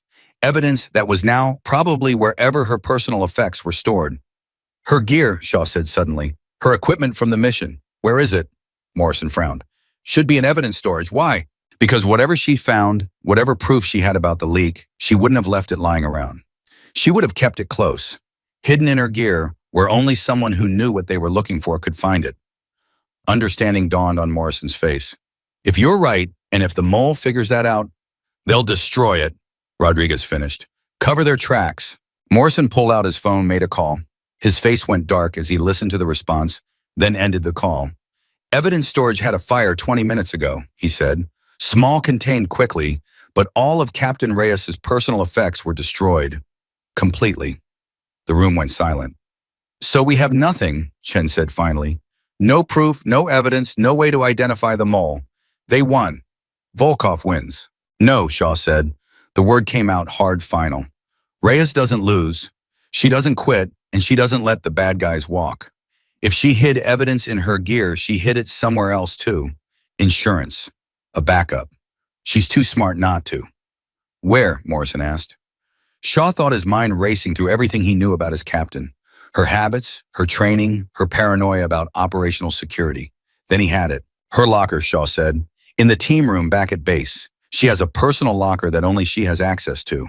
If she was building a case against someone, if she had proof, she'd keep a copy there." Morrison was already moving toward the door. "Then that's where we're going. Now, before someone else figures out the same thing." "What about the captain?" Rodriguez asked. "We can't just leave her." "You're not," Morrison said. He made another call, spoke quickly, then pocketed his phone. "I'm bringing in a protection detail from my own command people I trust personally. They'll lock this wing down tighter than Fort Knox, but you 3 need to come with me. If Captain Reyes risked her life for this information, we owe it to her to see it through." Shaw looked back at Reyes, still unconscious, still fighting. She'd trusted him to finish what she'd started, trusted him to be the leader she'd trained him to be. "All right," Shaw said. "Let's go get the bastard who sold us out." They left Morrison leading the way, the team following. Behind them, Reyes lay silent in her bed, surrounded by machines, protected by guards who didn't yet know that the real battle was just beginning. And somewhere in the shadows, Volkov smiled, watching his plans unfold, unaware that the legend he'd tried so hard to kill had left behind something far more dangerous than her own survival. She'd left behind a truth that couldn't be buried, and men willing to die to expose it. The helicopter ride back to base took 40 minutes, but to Shaw it felt like hours. Morrison sat across from him, making encrypted calls, his face growing darker with each conversation. Chen and Rodriguez were silent, checking their weapons, their faces hard with the kind of anger that came from watching a brother die for nothing. Jackson's death kept replaying in Shaw's mind. The way he'd been lying there, eyes empty, gone before he even knew what hit him. A good man. A damn good medic who'd saved dozens of lives taken out by assassins wearing hospital scrubs because someone in their own command had sold them out. "We're going to find who did this," Chen said quietly, as if reading Shaw's thoughts. "And when we do, I don't care what rank they wear. They're going to pay." Morrison ended his call and leaned forward. "The base commander is meeting us at the team room. He's bringing MPs, says it's protocol for accessing secured facilities during an active investigation. Do you trust him? Shaw asked bluntly. Morrison's pause was answer enough. I've known Commander Hicks for 8 years, but I've also learned in the last 12 hours that trust is a luxury we can't afford. So no, Lieutenant, I don't trust anyone except the people in this helicopter. The base was still in chaos when they landed. Fire crews were mopping up the motor pool blaze, which had consumed 3 vehicles and part of the fuel depot before being contained. Black smoke hung over everything like a funeral shroud. Security was everywhere, checking IDs, stopping vehicles, but Shaw noticed how disorganized it all seemed. Reactive instead of proactive. Chaos instead of control. Perfect conditions for someone with inside access to move freely, to cover their tracks, to destroy whatever evidence Reyes had hidden. We need to move fast, Shaw said as they climbed out of the helicopter. Whoever the mole is, they know we survived the hospital attack. They'll be taking steps. Morrison nodded. Then let's not give them time to take them. The team room was in a nondescript building near the operations center, protected by keycard access and biometric locks. Morrison badged them through his clearance, overriding the normal security protocols. Inside, the hallways were empty, echoing with their footsteps. Too empty, Shaw thought. Where was everyone? They reached the team room door, and Morrison swiped his card. The lock clicked green. He pushed the door open and stopped dead. Son of a bitch, he breathed. The room had been ransacked. Lockers hung open, their contents scattered across the floor. Gear was strewn everywhere, paper shredded, equipment smashed. Someone had torn through the space like a tornado, destroying everything they could find. Shaw pushed past Morrison, his eyes scanning for Reyes' locker. He found it in the far corner, its door ripped off the hinges, the interior completely empty. Everything she'd stored there was gone. We're too late, Rodriguez said, kicking at a pile of destroyed equipment. They beat us here, when Shaw demanded. Morrison, when did this happen? Morrison was already on his phone pulling up security logs. His face went pale. 23 minutes ago. Someone accessed this room 23 minutes ago using Captain Reyes's credentials. Her credentials? Chen spun around. How she's been unconscious in a hospital bed. Cloned, Morrison said. Her keycard was cloned probably weeks ago when they were setting up the Kandahar trap. They've had access to her spaces this whole time. He looked up, and Shaw saw genuine fear in the colonel's eyes. If they've been in her locker, they know everything. Every piece of evidence she gathered, every name she was investigating, all of it is compromised. Shaw wanted to put his fist through a wall. They'd been so close. Reyes had risked everything to build a case against the traitor, and now it was gone, destroyed, useless. Wait, Rodriguez said suddenly. She was kneeling beside a pile of shredded papers, holding up a fragment. Shaw, look at this. Shaw took the paper. It was part of a photograph burned around the edges, showing what looked like 2 men shaking hands. One face was partially visible, definitely military colonel's rank, but Shaw didn't recognize him. The other face was burned away completely. There's more, Rodriguez said, sifting through the debris. She pulled out another fragment, this one showing coordinates and a date. Kandahar 3 years ago, the day Reyes had killed Volkov's brother. Chen found a third piece, a printout of a bank transaction. Large sums of money moving through offshore accounts, the header showing a wire transfer originating from a Russian shell corporation. She had it, Shaw said, his pulse quickening. She had proof, financial records, photographs, coordinates. She was building a complete case.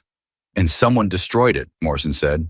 But they missed these pieces, which means they were in a hurry, which means the lights went out. Complete darkness, sudden and total. Shaw's hand went to his sidearm automatically, his other hand reaching out to find Chen beside him. He heard Rodriguez's controlled breathing, Morrison's sharp intake of breath. Backup generator should kick in, Morrison whispered. Give it 3 seconds.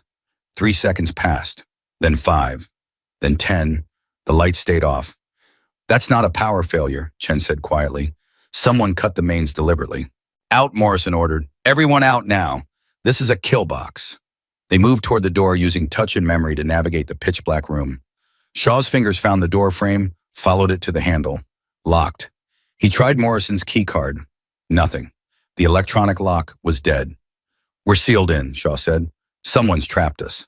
A voice crackled through the room's intercom, distorted but recognizable. Lieutenant Shaw, I'm disappointed. I expected Captain Reyes to be more thorough in training you. She would have seen this trap coming. Shaw's blood turned to ice. He knew that voice. Not from personal experience, but from intel briefings, from recordings captured in Kandahar. Volkov. She taught me plenty, Shaw called out, like how to kill Russian mercs who think they're clever. Volkov laughed, the sound devoid of warmth. You killed my men, yes. Congratulations. But you missed the important part. You see, while you were playing detective looking for evidence that no longer exists, my people were placing charges throughout this building. Thermite specifically. Burns hot enough to melt steel fast enough that you won't even have time to scream. Rodriguez's hand found Shaw's shoulder in the darkness, squeezed hard. She'd found something. Shaw felt her press a small object into his palm, a tactical flashlight from someone's gear. Why are you telling us this? Morrison demanded. If you're going to kill us, why announce it? Professional courtesy, Colonel, Volkov replied. And because I want you to understand something in your final moments. Captain Reyes didn't die on that mountain, but she will die very soon in that hospital bed. And you won't be there to stop it because you'll be ash and carbon. Her entire team, her evidence, her legacy, all of it burning away like it never existed. You're afraid of her, Shaw said, the realization hitting him. That's what this is. You're terrified of what she knows, what she represents. You could have just walked away after the mountain, but you didn't. You came back, risked everything because she scares you. Silence on the intercom. Shaw had struck a nerve. Goodbye, Lieutenant, Volkov finally said. Die knowing you failed her. The intercom went dead. How long do we have? Chen asked, his voice steady despite the circumstances. Minutes, maybe less, Morrison said. Thermite doesn't need a long fuse. And if it's throughout the building, then we don't try to defuse it, Shaw interrupted. We get out. The door's locked and electronic, Rodriguez pointed out. No power means no override. Shaw turned on the tactical flashlight, the beam cutting through the darkness. He swept it across the room looking for options. The door was reinforced steel, impossible to breach without explosives they didn't have. The walls were concrete. The windows there, Shaw said, focusing the beam on a ventilation grate near the ceiling. HV, AC system. It's old, wide enough for a person. That leads into the ductwork, Morrison said. We'll be crawling blind through a maze while their thermite charges burn around us. You got a better idea, sir, Chen asked. Morrison shook his head. Get me up there. They formed a human ladder, Chen and Rodriguez at the bottom, Shaw on their shoulders, Morrison climbing up using Shaw as a platform. The colonel was heavier than he looked, and Shaw's injured body screamed in protest, but he held position until Morrison got the grate open. It's tight, Morrison called down, but navigable. Rodriguez, you're smallest. You go first. Shaw, Chen follow her. I'll bring up the rear. They climbed, pulling themselves into the ductwork. The metal was cold and sharp-edged, the space barely wide enough for Shaw's shoulders.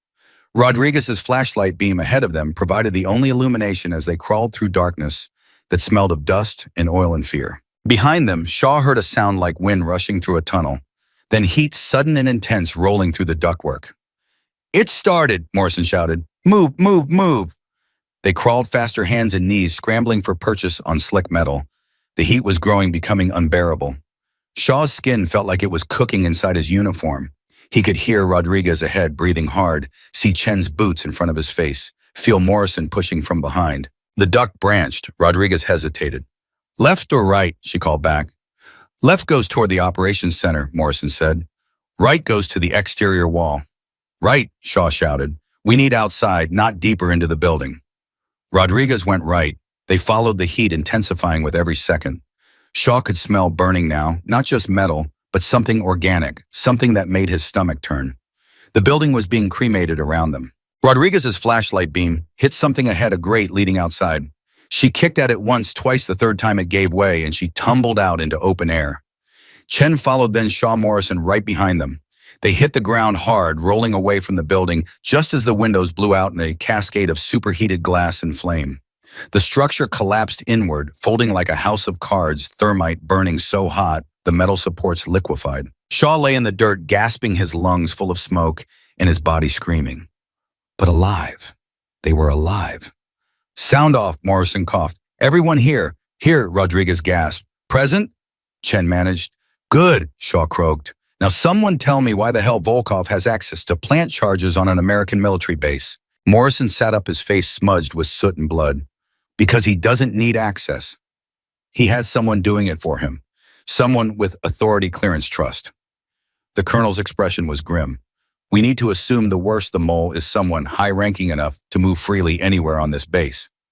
Then we can't trust anyone in the command structure, Chen said. Anyone could be compromised. Shaw's mind was racing. Volkov had known they were going to the team room, had known exactly when they'd be there, had time to set charges to lock them in, which meant someone had been tracking their movements in real time. Morrison's phone, his encrypted calls, his access codes. Shaw looked at the colonel, really looked at him, and saw Morrison's face change as he realized what Shaw was thinking. "It's not me," Morrison said quietly. "Lieutenant, I swear to you, it's not me." "Then how did Volkov know?" Shaw demanded. "How did he know our every move?" Morrison pulled out his phone, stared at it like it was a snake. "Because I'm an idiot. They don't need to have a mole making calls. They just need to track someone who does." He threw the phone into the burning building. "My communications are compromised. Have been this whole time. Every call I made, every location I accessed, they've been listening. So they know about the hospital protection detail." Rodriguez said, her face going pale. "They know the captain is defended, which means they'll hit her now while we're scattered," Shaw finished. "Morrison, we need to get back there now." "My helicopter's still on the pad," Morrison said, already moving. "But if they've been tracking me, they'll know we're coming." "Let them know," Shaw said grimly. "I'm done playing defense. Reyes taught me that sometimes the best strategy is to hit back harder than they can hit you."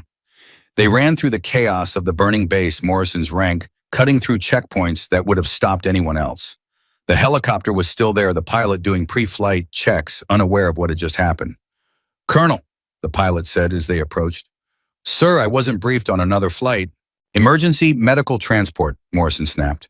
"Critical patient at Bagram Hospital, potential hostile action. Get us there in the next 15 minutes or people die. Clear." The pilot's eyes widened, but he nodded and fired up the engines. They lifted off the base, shrinking below them.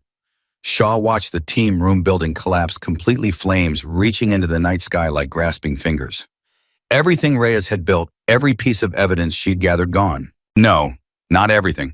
Shaw still had the photo fragments in his pocket. The financial records, the coordinates, pieces of a puzzle that might still come together if they survived long enough to assemble them. "Shaw," Chen said over the headset, "I've been thinking about what Volkov said, about Reyes's legacy burning away. He's not just trying to kill her, he's trying to erase her, remove any trace that she ever found evidence against the mole." "Which means the mole is someone significant," Rodriguez added. "Someone whose career, whose entire life would be destroyed if the truth came out." Morrison was staring out the window, his jaw tight. "I've been going through everyone with access to our operational planning. There are maybe a dozen people who could have compromised the Kandahar mission, but only 3 who would have had access to everything: mission plans, base security communications protocols, evidence storage." "Who?" Shaw asked. "General Marcus Hendricks, base commander, one," Morrison said. "Colonel Patricia Wade, intelligence division chief, and Brigadier General Thomas Reeves, special operations coordinator." He paused. "All 3 are currently at Bagram. All 3 have been making inquiries about Captain Reyes's condition in the last hour." "One of them is dirty," Chen said. "Has to be. Or all 3 are compromised," Rodriguez suggested. "Could be a network, not just one person." Shaw's head was spinning. Generals. They were talking about generals selling out American operators to Russian intelligence. The scale of the betrayal was staggering. "Bagram Hospital, 2 minutes out," the pilot announced. Shaw checked his weapon, still loaded, still ready. Beside him, Chen and Rodriguez were doing the same. Morrison pulled a sidearm from a concealed holster. "When we land, we go straight to ICU," Shaw said. "We don't stop, don't talk to anyone, don't trust anyone. We get to the captain and we hold that position until either the threat is neutralized or we're dead." "Questions?"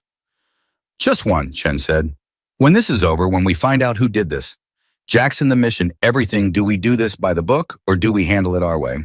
Shaw thought about Jackson's empty eyes, about Reyes fighting to breathe in a hospital bed, about the team that had become his family being hunted like animals by people who were supposed to be on their side. "We do it Reyes's way," Shaw said. "We give them one chance to surrender. Then we put them down like the traitors they are." Morrison didn't object. The helicopter touched down on the hospital pad. Before the skids hit concrete, Shaw was out the door running. Chen and Rodriguez flanked him, Morrison bringing up the rear. All of them moving with the coordinated precision of operators who trained together, bled together, refused to die together. They hit the hospital entrance and found chaos. Alarms were blaring, staff were running, and in the middle of the lobby, a security guard lay on the floor, blood pooling beneath him. "No," Shaw breathed, breaking into a sprint. "No, no, no." They took the stairs 3 at a time, burst through the stairwell door, Shaw onto the ICU floor, and found the hallway filled with smoke. Fire suppression systems were dumping foam everywhere, reducing visibility to almost nothing. Shaw pushed through, found the protection detail Morrison had stationed. Both guards were down throats, cut professional kills. Beyond them, Reyes's door stood open.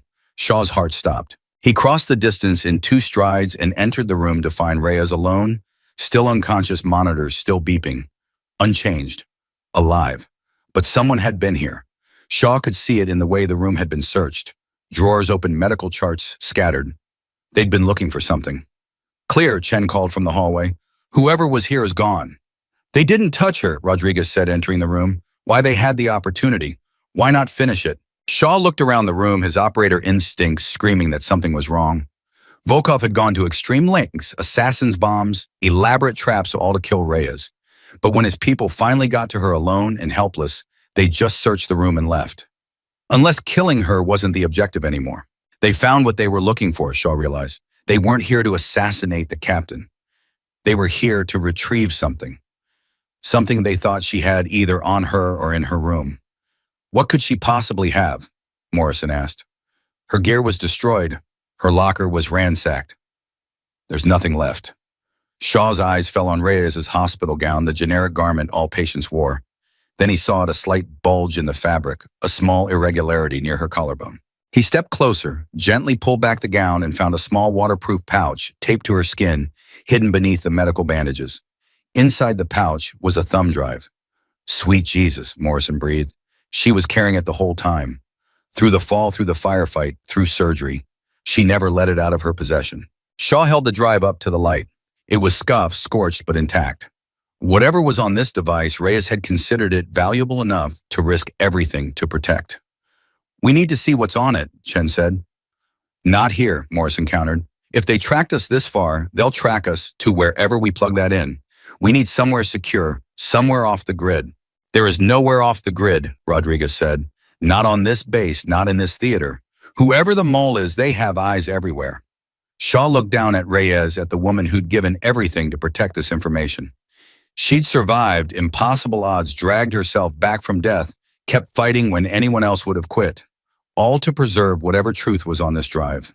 "Then we take it to someone who can't be compromised," Shaw said. "Someone outside the military chain of command. Someone Volkov can't touch." "Who?" Morrison asked. Shaw pulled out the phone he'd taken from one of the dead assassins, a burner untraceable, probably clean. He dialed a number he'd memorized years ago, but never thought he'd use. The line rang twice before a woman answered. "Defense Intelligence Agency secure line. Identify yourself." "This is Lieutenant Marcus Shaw, SEAL Team. I need to speak with Director Sarah Mitchell immediately. Tell her it's about Kandahar. Tell her Captain Elena Reyes sent me." There was a pause, some muffled conversation in the background. Then a new voice came on the line, older, authoritative, instantly commanding. "Lieutenant Shaw, I heard Captain Reyes fell off a mountain. I'm pleased the rumors of her death were exaggerated. Director Mitchell, have evidence of a high-level mole in Special Operations Command, someone who's been feeding intel to Russian intelligence for years. Captain Reyes gathered the proof, and people are dying to keep it buried." "How high level are we talking, Lieutenant?" "Flag officer, ma'am, maybe multiple flag officers. We need extraction, secure facility, and investigators we can trust not to be compromised. Can you provide that?" Another pause. Shaw could almost hear the wheels turning, the political calculations being made. "Lieutenant, what you're asking could start an investigation that tears apart the Special Operations community. It could end careers, destroy reputations, shake public confidence in military leadership. Are you absolutely certain about this?" Shaw looked at Reyes, at the team standing beside him, at the trail of bodies they'd left behind just trying to stay alive. "Yes, ma'am, I'm certain." "Then you have 48 hours, Mitchell said. "I'm sending a team to extract you and Captain Reyes from Bagram. They'll be wearing civilian clothes, no military markings, and they'll use the code phrase, Winter Storm. Do not leave with anyone who doesn't use that phrase. Do not trust anyone in your current command structure. And Lieutenant, keep Captain Reyes alive. If what you're telling me is true, she's the only witness who can testify to what she found." The line went dead. "My phone." Shaw pocketed the phone and looked at his team. "We have 48 hours to keep her alive and get off this base without being killed by our own people. Think we can manage that?" Chen checked his weapon and smiled grimly. "Captain taught us well. Let's show these bastards what a SEAL team can do when you piss us off. Rodriguez positioned herself by the door, her rifle ready. No one gets through. Not Volkov, not the mole, not God himself. Morrison stood beside Shaw, and for the first time since this nightmare began, Shaw saw something other than fear in the colonel's eyes. He saw determination. "I'll hold them as long as I can," Morrison said quietly. "Buy you whatever time you need. It's the least I can do after failing to see this sooner." "You didn't fail, sir," Shaw said. "You fought back when it mattered. That's all anyone can do." They settled in to wait, forming a defensive perimeter around Reyes's room. The hospital continued its normal rhythms around them, unaware that in one small corner, a war was being fought for truth, for justice, for the life of a woman who refused to stay dead. Shaw sat beside Reyes' bed, the thumb drive heavy in his pocket, and whispered, "Hold on, Captain. Just a little longer. We're going to finish what you started. I promise." Reyes's fingers twitched, her eye moving rapidly beneath the closed lid. Fighting even in unconsciousness, still refusing to quit. And somewhere in the darkness beyond the hospital walls, Volkov received word that his people had failed again, and he smiled because failure meant escalation, and escalation was what he'd been counting on all along. The real battle was just beginning. The first 12 hours crawled by like years. Shaw kept watch by the window, his eyes scanning every person who entered the hospital, every vehicle that pulled into the parking lot. Chen had positioned himself in the hallway with a clear line of sight to the elevators and stairwells. Rodriguez moved between positions, restless, checking angles, making sure they had no blind spots. Morrison had left an hour ago to coordinate with Director Mitchell's extraction team, his face grim with the knowledge that every step he took was probably being monitored by the very people they were trying to expose. Shaw's phone buzzed, unknown number. He answered carefully. "Lieutenant Shaw," a man's voice unfamiliar. "This is Captain James Richter, DIA extraction team. We're moving up your timeline. You need to be ready to move in 6 hours, not 48. Something's happened." Shaw's grip tightened on the phone. "What happened?" "Colonel Morrison is dead. Single car accident 20 minutes ago. His vehicle went off a bridge. Local authorities are calling it mechanical failure, but we both know better." Richter's voice was hard. "Whoever your mole is, they just made their move. You're completely exposed now, Lieutenant. No friendly command structure, no backup, nothing but my team, and whatever you can hold together until we arrive." Shaw felt the world tilt. Morrison had been fighting to help them, had been working to expose the traitor, and now he was dead, murdered, silenced before he could do any more damage to whoever was pulling Volkov's strings. "How do we know you're not compromised?" Shaw demanded. "How do I know this isn't another trap?" "You don't," Richter admitted, "but Director Mitchell gave me a message for you. She said to tell you that Captain Reyes once saved her daughter's life in Mosul, pulled her out of a collapsed building during an artillery strike. Said if Elena Reyes trusts you, that's good enough for her. And it better be good enough for you too, because you're out of options." The line went dead. Shaw looked at Chen, and Rodriguez saw his own fear reflected in their faces. They were alone now. 3 operators and an unconscious captain surrounded by enemies who could be wearing any uniform, carrying any credentials. "Morrison's dead," Shaw said quietly. "We're on our own until extraction arrives. 6 hours. 6 hours? Chen repeated. "We can do 6 hours. We've done worse." "Have we?" Rodriguez asked, her voice tight. "Name one time we've been hunted by our own command on our own base with a critically wounded captain who can't be moved." "Rodriguez, I'm not panicking. I'm being realistic.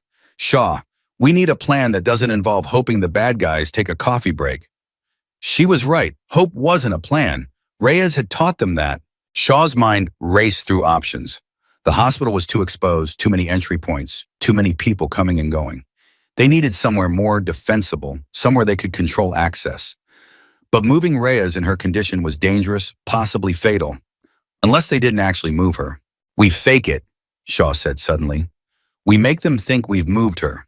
Create a decoy convoy, make a big production of loading someone into an ambulance, send it to the airfield under heavy guard. While everyone's watching that, we keep the captain here locked down, hidden in plain sight." Chen's eyes lit up. "That could work. They'll commit resources to hit the convoy, thin out their forces here. Or they'll see through it immediately and hit us anyway," Rodriguez countered. "But I don't have a better idea, so let's do it." They spent the next 2 hours setting it up.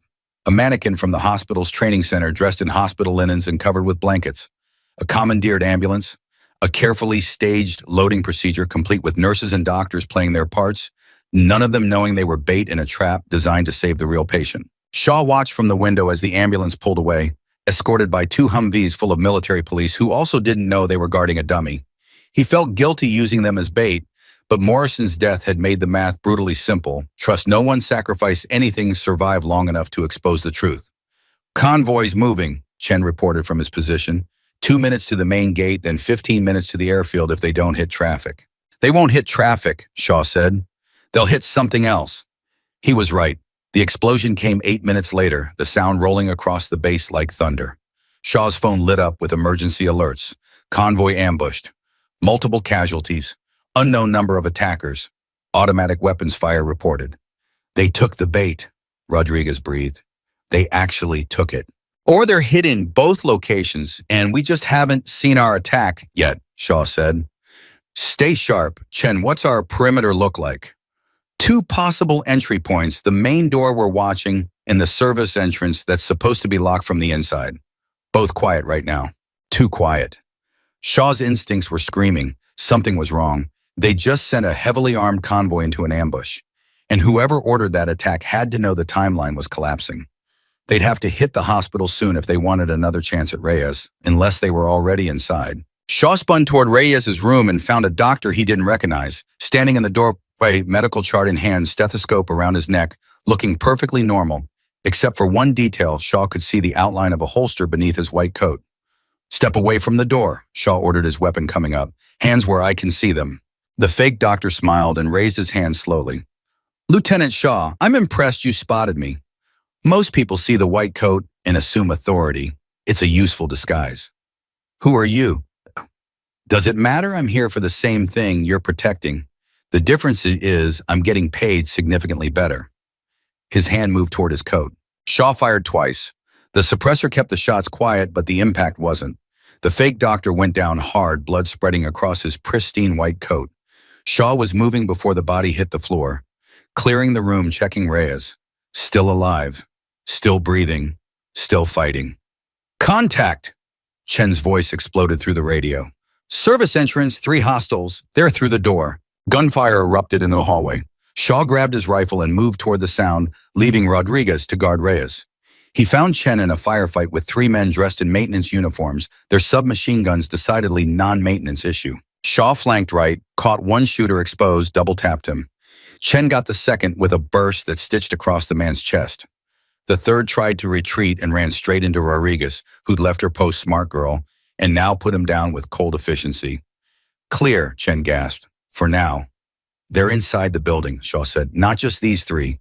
They wouldn't send a small team for this. There's more. As if to prove his point, the lights went out. Again. Emergency power kicked in, bathing everything in red, but whole sections of the hallway disappeared into shadow. They're cutting power systematically, Rodriguez said. Isolating us, limiting our sight lines. Then we don't wait for them to finish the job, Shaw decided. We move. Now, Rodriguez, you take point. I'll carry the captain. Chen rear guard. Shaw moving her could kill her, Chen protested. Staying here definitely will, Shaw shot back. We take our chances. They moved quickly, Shaw cradling Reyes as gently as possible while still maintaining speed. She was so light, so fragile in his arms. It was wrong seeing her like this. Captain Elena Reyes wasn't supposed to be fragile. She was supposed to be invincible. But everyone breaks eventually, Shaw thought. Everyone except her will to keep her team alive. They made it 2 corridors before running into the next wave. 6 shooters, professionals coordinated, wearing hospital security uniforms. A firefight erupted in the tight confines of the hospital hallway. Shaw set Reyes down behind a supply cart and returned fire, his rifle barking in controlled bursts. Chen was beside him, methodical and deadly. Rodriguez had found high ground on a nurse's station counter, her angle perfect for enfilading the attackers. The engagement lasted 90 seconds. When it was over, 4 hostiles were down, 2 had retreated, and Shaw's team was running low on ammunition. We can't keep this up, Chen said, reloading his last magazine. We're almost dry. We don't have to keep it up much longer, Shaw said, checking his watch. Extraction team should be here in 90 minutes. We just have to survive 90 more minutes. 90 minutes felt like 90 years. They moved again this time to a more defensible position, an operating theater with only 1 entrance and reinforced walls. Shaw barricaded the door with equipment, set up firing positions, made the space into a fortress. Then they waited. Reyes stirred in Shaw's arms, her one good eye cracking open. She tried to speak, but couldn't, the ventilator tube preventing words. Her hand found Shaw's squeezed weakly. "We're getting you out," Shaw told her. "Mitchell's sending a team. We found your thumb drive. We're going to finish what you started, Captain. I promise." Reyes's eye focused on him, and Shaw saw something there that broke his heart: gratitude. She was grateful they hadn't abandoned her, that they'd stayed and fought despite the cost, as if they'd ever do anything else. "You taught us loyalty, ma'am," Shaw said softly. "You taught us that teams survive together or die together, but we never leave our own behind. We're just following your example." A single tear traced down Reyes's battered face. "Incoming," Rodriguez hissed. "Multiple contacts, main corridor." Shaw gently set Reyes down in the safest corner he could find and moved to his firing position. Through the door's window, he could see shadows moving, too many to count. This was it, the final push. Volkov was throwing everything he had left at them. The door exploded inward, blown off its hinges by a breaching charge. Smoke filled the room. Shaw fired blind, heard screams, kept firing. Beside him, Chen and Rodriguez were doing the same, their weapons creating a wall of lead that nothing could survive. But they kept coming. Shaw's rifle ran dry. He dropped it, pulled his sidearm, kept shooting. One of the attackers got close, too close, and Shaw had to go hands-on, grappling with a man twice his size who smelled like gun oil and violence. They struggled, crashed into medical equipment, Shaw feeling his injured body protest every movement. The attacker got a hand on Shaw's throat, started squeezing. Shaw's vision started to gray at the edges. He clawed at the grip, couldn't break it, knew he was seconds from unconsciousness. Then Reyes was there, or at least her rifle was held in Chen's hands as he brought it down on the attacker's skull with enough force to crack bone. The man dropped and Shaw gasped air back into his lungs. "Stay down, Lieutenant," Chen growled. "We're not losing you too." The firefight raged for another minute before the attackers suddenly withdrew, pulling back in organized fashion. Shaw didn't understand why until he heard the sound: helicopters. Multiple birds coming in fast and low. "That's either the cavalry or we're about to get blown to pieces," Rodriguez said. Shaw moved to the window, looked out and saw two Blackhawks with civilian markings dropping into the hospital parking lot. Men fast roped down, moving with military precision, their weapons up and ready. One of them looked up, saw Shaw watching, and spoke into his radio. Shaw's stolen phone buzzed. "Winter storm," the text message read. "We're here. Where are you? 3rd floor, East Wing, OR6. Shaw typed back with shaking hands. "Hold position. Coming to you." 2 minutes later, Captain Richter and his team burst into the operating theater, their weapons sweeping for threats. Richter was older than Shaw, expected maybe 50, with gray hair and eyes that had seen too much. "Lieutenant Shaw, we need to move fast. The base commander just ordered a complete lockdown. We've got maybe 5 minutes before this building is surrounded by people who will shoot first and ask questions never." "Can she survive transport?" Shaw asked, gesturing to Reyes. A medic from Richter's team was already examining her, checking vitals, adjusting her IV. "She's stable enough if we're careful, but we need a medical bird, not a combat transport." "We've got one waiting," Richter said. "Let's go." They moved as a unit, Richter's team providing security, while Shaw's team helped carry Reyes. The hospital had descended into complete chaos, alarms blaring, staff running security, trying to lock down floors. But Richter's people moved like ghosts, avoiding contact, using service corridors and maintenance passages Shaw hadn't even known existed. They reached the parking lot just as base security vehicles started arriving, sirens wailing. Richter's team formed a defensive perimeter, while the medics loaded Reyes onto the medical helicopter.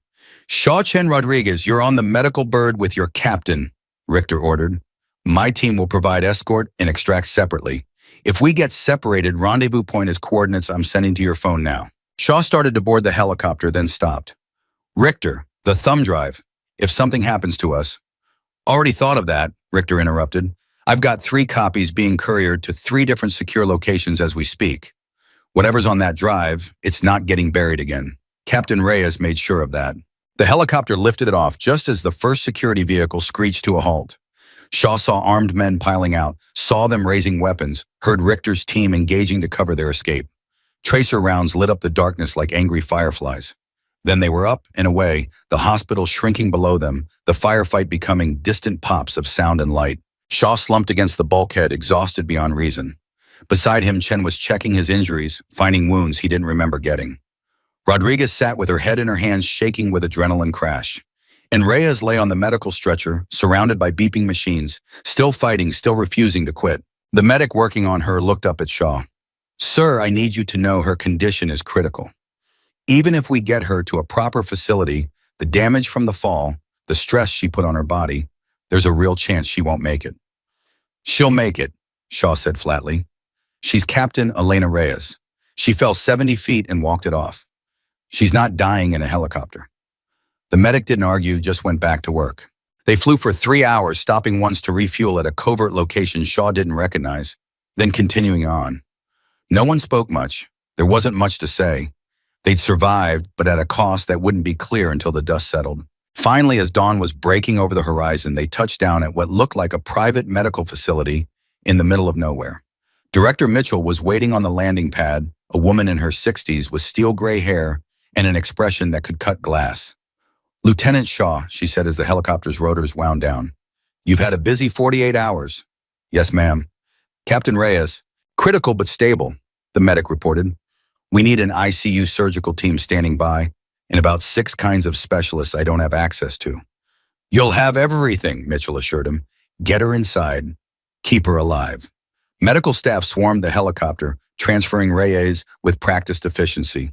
Shaw tried to follow, but Mitchell caught his arm. Not yet, Lieutenant. We need to talk, now. She led Shaw, Chen, and Rodriguez into a small conference room. On the table was a laptop already booted up, already displaying the contents of Reyes' thumb drive. We've been going through her files, Mitchell said without preamble. Financial records, photographs, recorded conversations, testimony from captured enemy combatants. Captain Reyes spent 3 years building an airtight case against someone very high up in the special operations community. Who? Shaw demanded. Mitchell turned the laptop screen so they could see.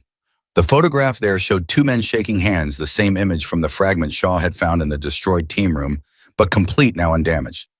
Shaw recognized one face immediately, Colonel Andrei Volkov, younger but unmistakable.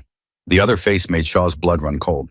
Brigadier General Thomas Reeves, Special Operations Coordinator, the man who'd been overseeing their deployments, their missions, their lives for the last 5 years. Reeves and Volkov go back 20 years, Mitchell continued. They met during joint NATO operations in the Balkans, stayed in contact afterward. When Volkov went private and joined Wagner Group, Reeves became his insurance policy, a highly placed source who could provide intelligence, warn him about operations, eliminate threats before they became problems. Like Captain Reyes, Rodriguez said quietly. Exactly like Captain Reyes. She stumbled onto evidence of their relationship during the Kandahar operation. When she killed Volkov's brother, she also captured documents that linked Reeves to Russian intelligence payments. She's been investigating ever since, slowly, carefully knowing that if she moved too fast, Reeves would destroy the evidence and disappear. Then why didn't she report it? Chen asked. Why go through this alone? Because Reeves wasn't working alone, Mitchell said. He had help, protection. Captain Reyes needed proof that would reach beyond whatever network Reeves had built. She needed documentation so solid that no one could ignore it or bury it. Shaw thought about the bodies they'd left behind. Jackson Morrison, the soldiers who died in the convoy ambush, the hospital staff caught in crossfire. All of them casualties in a war against treason that most would never even know was fought. Where's Reeves now? Shaw asked. Unknown. He disappeared 6 hours ago, right around when Colonel Morrison died. We have alerts out worldwide, but he had an escape plan. Men like that always do. Mitchell paused. But we'll find him. And when we do, Captain Reyes's evidence will put him away for life, assuming she lives to testify. She'll live, Shaw said with a certainty he didn't feel. Mitchell studied him for a long moment. You care about her, more than just as a commanding officer. She's the best leader I've ever served under, Shaw said carefully. The best person I've ever known. She taught us what it means to be SEALs. Taught us that you never abandon your team. Never stop fighting, never quit, no matter how impossible things look. We're alive because of her. We're standing here because she refused to let us die. So yes, Director, I care about her. And if there's any justice in this world, she'll wake up and see that what she fought for actually mattered. Mitchell's expression softened slightly. I hope you're right, Lieutenant, for all our sakes. She stood. You and your team are confined to this facility until we've cleaned up the mess. No outside contact, no phone calls, no internet. As far as the world knows, you died in that hospital attack. We'll keep it that way until we've rounded up everyone involved in Reeves's network. How long? Days, weeks, however long it takes. Mitchell headed for the door, then paused. Lieutenant Shaw, Captain Reyes is in surgery right now. The doctors say the next 24 hours will determine if she makes it. You might want to be there when she wakes up, if she wakes up. Shaw, Chen, and Rodriguez spent the next 18 hours in a waiting room that felt like a tomb. Doctors came and went, their faces carefully neutral, their updates technical and cold. Multiple surgeries, complications, touch and go. The words washed over Shaw like static. He must have dozed off eventually because, when he opened his eyes, Chen was shaking his shoulder gently. Shaw, she's out of surgery. They say we can see her. Shaw stood on legs that felt like lead and followed Chen through sterile corridors to another ICU room. This one was better equipped than Bagram's, more machines, more monitors, but Reyes looked just as broken. Maybe more so, her face swollen from the latest round of surgical interventions. A surgeon Shaw didn't recognize was washing his hands at the sink. He turned his face exhausted. Lieutenant Shaw, I'm Dr. Chambers. I've been overseeing Captain Reyes's care. I'll be direct with you. She shouldn't be alive. The injuries from the fall alone should have killed her. The internal bleeding, the broken bones, the head trauma, any one of those could have been fatal. The fact that she then fought through a blizzard, engaged in sustained combat, and survived multiple additional attempts on her life is medically improbable. Is she going to make it? Shaw asked. Chambers hesitated. Her body is shutting down. The trauma, the stress, the repeated injuries, she's pushed herself beyond what human physiology can endure. We're doing everything we can, but Lieutenant, you need to prepare yourself for the possibility that she won't wake up. She'll wake up, Shaw said. She's not done yet. Lieutenant, she's not done, Shaw repeated, his voice harder. Captain Elena Reyes doesn't quit. She doesn't give up. She doesn't stop fighting. So no, doctor, I'm not preparing for her to die. I'm preparing for her to prove you wrong. Chambers looked at him for a long moment, then nodded slowly. Then I hope you're right. Because if willpower could heal injuries, hers would be enough to bring back the dead. He left. Shaw sat beside Reyes's bed, took her cold hand in his, and started talking. He told her about Reeves being exposed, about the investigation spreading through the special operations community, about how her evidence was bringing down a traitor who'd sold out American lives for money. He told her about Jackson's sacrifice, about Morrison's courage, about how her team had fought tooth and nail to protect what she'd built. He told her that she'd won. Hours passed. Chen and Rodriguez came and went. Nurses checked vitals and adjusted medications. The sun set outside the window, then rose again. Shaw stayed his hand in Reyes's, refusing to leave. On the third day, her fingers moved. It was slight, barely there, but Shaw felt it, a weak squeeze, a flicker of the strength that defined Elena Reyes. Her eye opened, unfocused at first, then finding him. Recognition sparked. Shaw felt tears on his face and didn't care. Welcome back, Captain. Reyes tried to speak, but couldn't, the ventilator tube preventing words. Her hand squeezed his again, harder this time. Then her other hand moved, pointing weakly toward a notepad on the bedside table. Shaw grabbed it, put a pen in her trembling fingers. She wrote slowly, each letter a battle team. Everyone made it except Jackson, Shaw told her. Davis and Martinez are recovering stateside. Chen and Rodriguez are here. Your evidence exposed Reyes and brought down his entire network. You did it, Captain. You kept us alive, and you won. Reyes's eye closed, tears streaming down her bruised face. She wrote one more word. Good. Then she passed out again, but this time Shaw could see it was sleep, not unconsciousness. Rest, not surrender. Her body finally allowing itself to heal now that the mission was complete. Dr. Chambers appeared at Shaw's shoulder. Her vitals are improving, not dramatically, but measurably. I think she's turning the corner. I told you she would, Shaw said. 6 weeks later, Shaw stood in Director Mitchell's office in Washington, D.C., wearing his dress uniform, feeling uncomfortable but managing not to show it. Chen and Rodriguez were beside him, equally uncomfortable, equally determined not to let it show. Mitchell sat behind her desk, several folders spread before her. Brigadier General Thomas Reeves was captured in Morocco 3 days ago. He's being extradited to face charges of treason, conspiracy, providing material support to enemy forces, and about 40 other counts. He'll spend the rest of his life in prison, assuming he lives long enough to see trial. Good, Shaw said simply. The investigation identified 17 other individuals in Reeves's network, including 2 senators, 4 defense contractors, and multiple military officers. All of them are facing charges. The entire operation is being classified at the highest levels publicly. This will be presented as a corruption scandal, not a Russian intelligence operation. Politics, Mitchell added with distaste. What about Captain Reyes? Rodriguez asked. Mitchell smiled, the first genuine smile Shaw had seen from her. Captain Reyes is being awarded the Navy Cross for her actions in Afghanistan, though the citation will be so heavily redacted it won't make much sense to anyone reading it. She's also being promoted to major and transferred to a training command position once she's cleared for duty. When will that be? The doctors say 6 months minimum, possibly a year. She's recovering faster than expected. Apparently she's as stubborn about physical therapy as she is about everything else. But the injuries were severe. She'll never be cleared for field operations again. Shaw had expected that, but it still hurt hearing it confirmed. However, Mitchell continued, she will be advising on a new program. I'm establishing a counterintelligence unit specifically designed to root out moles and traitors within the special operations community. She'll be training the next generation of operators to spot and stop threats like Reeves before they can do damage. I can't think of anyone better qualified.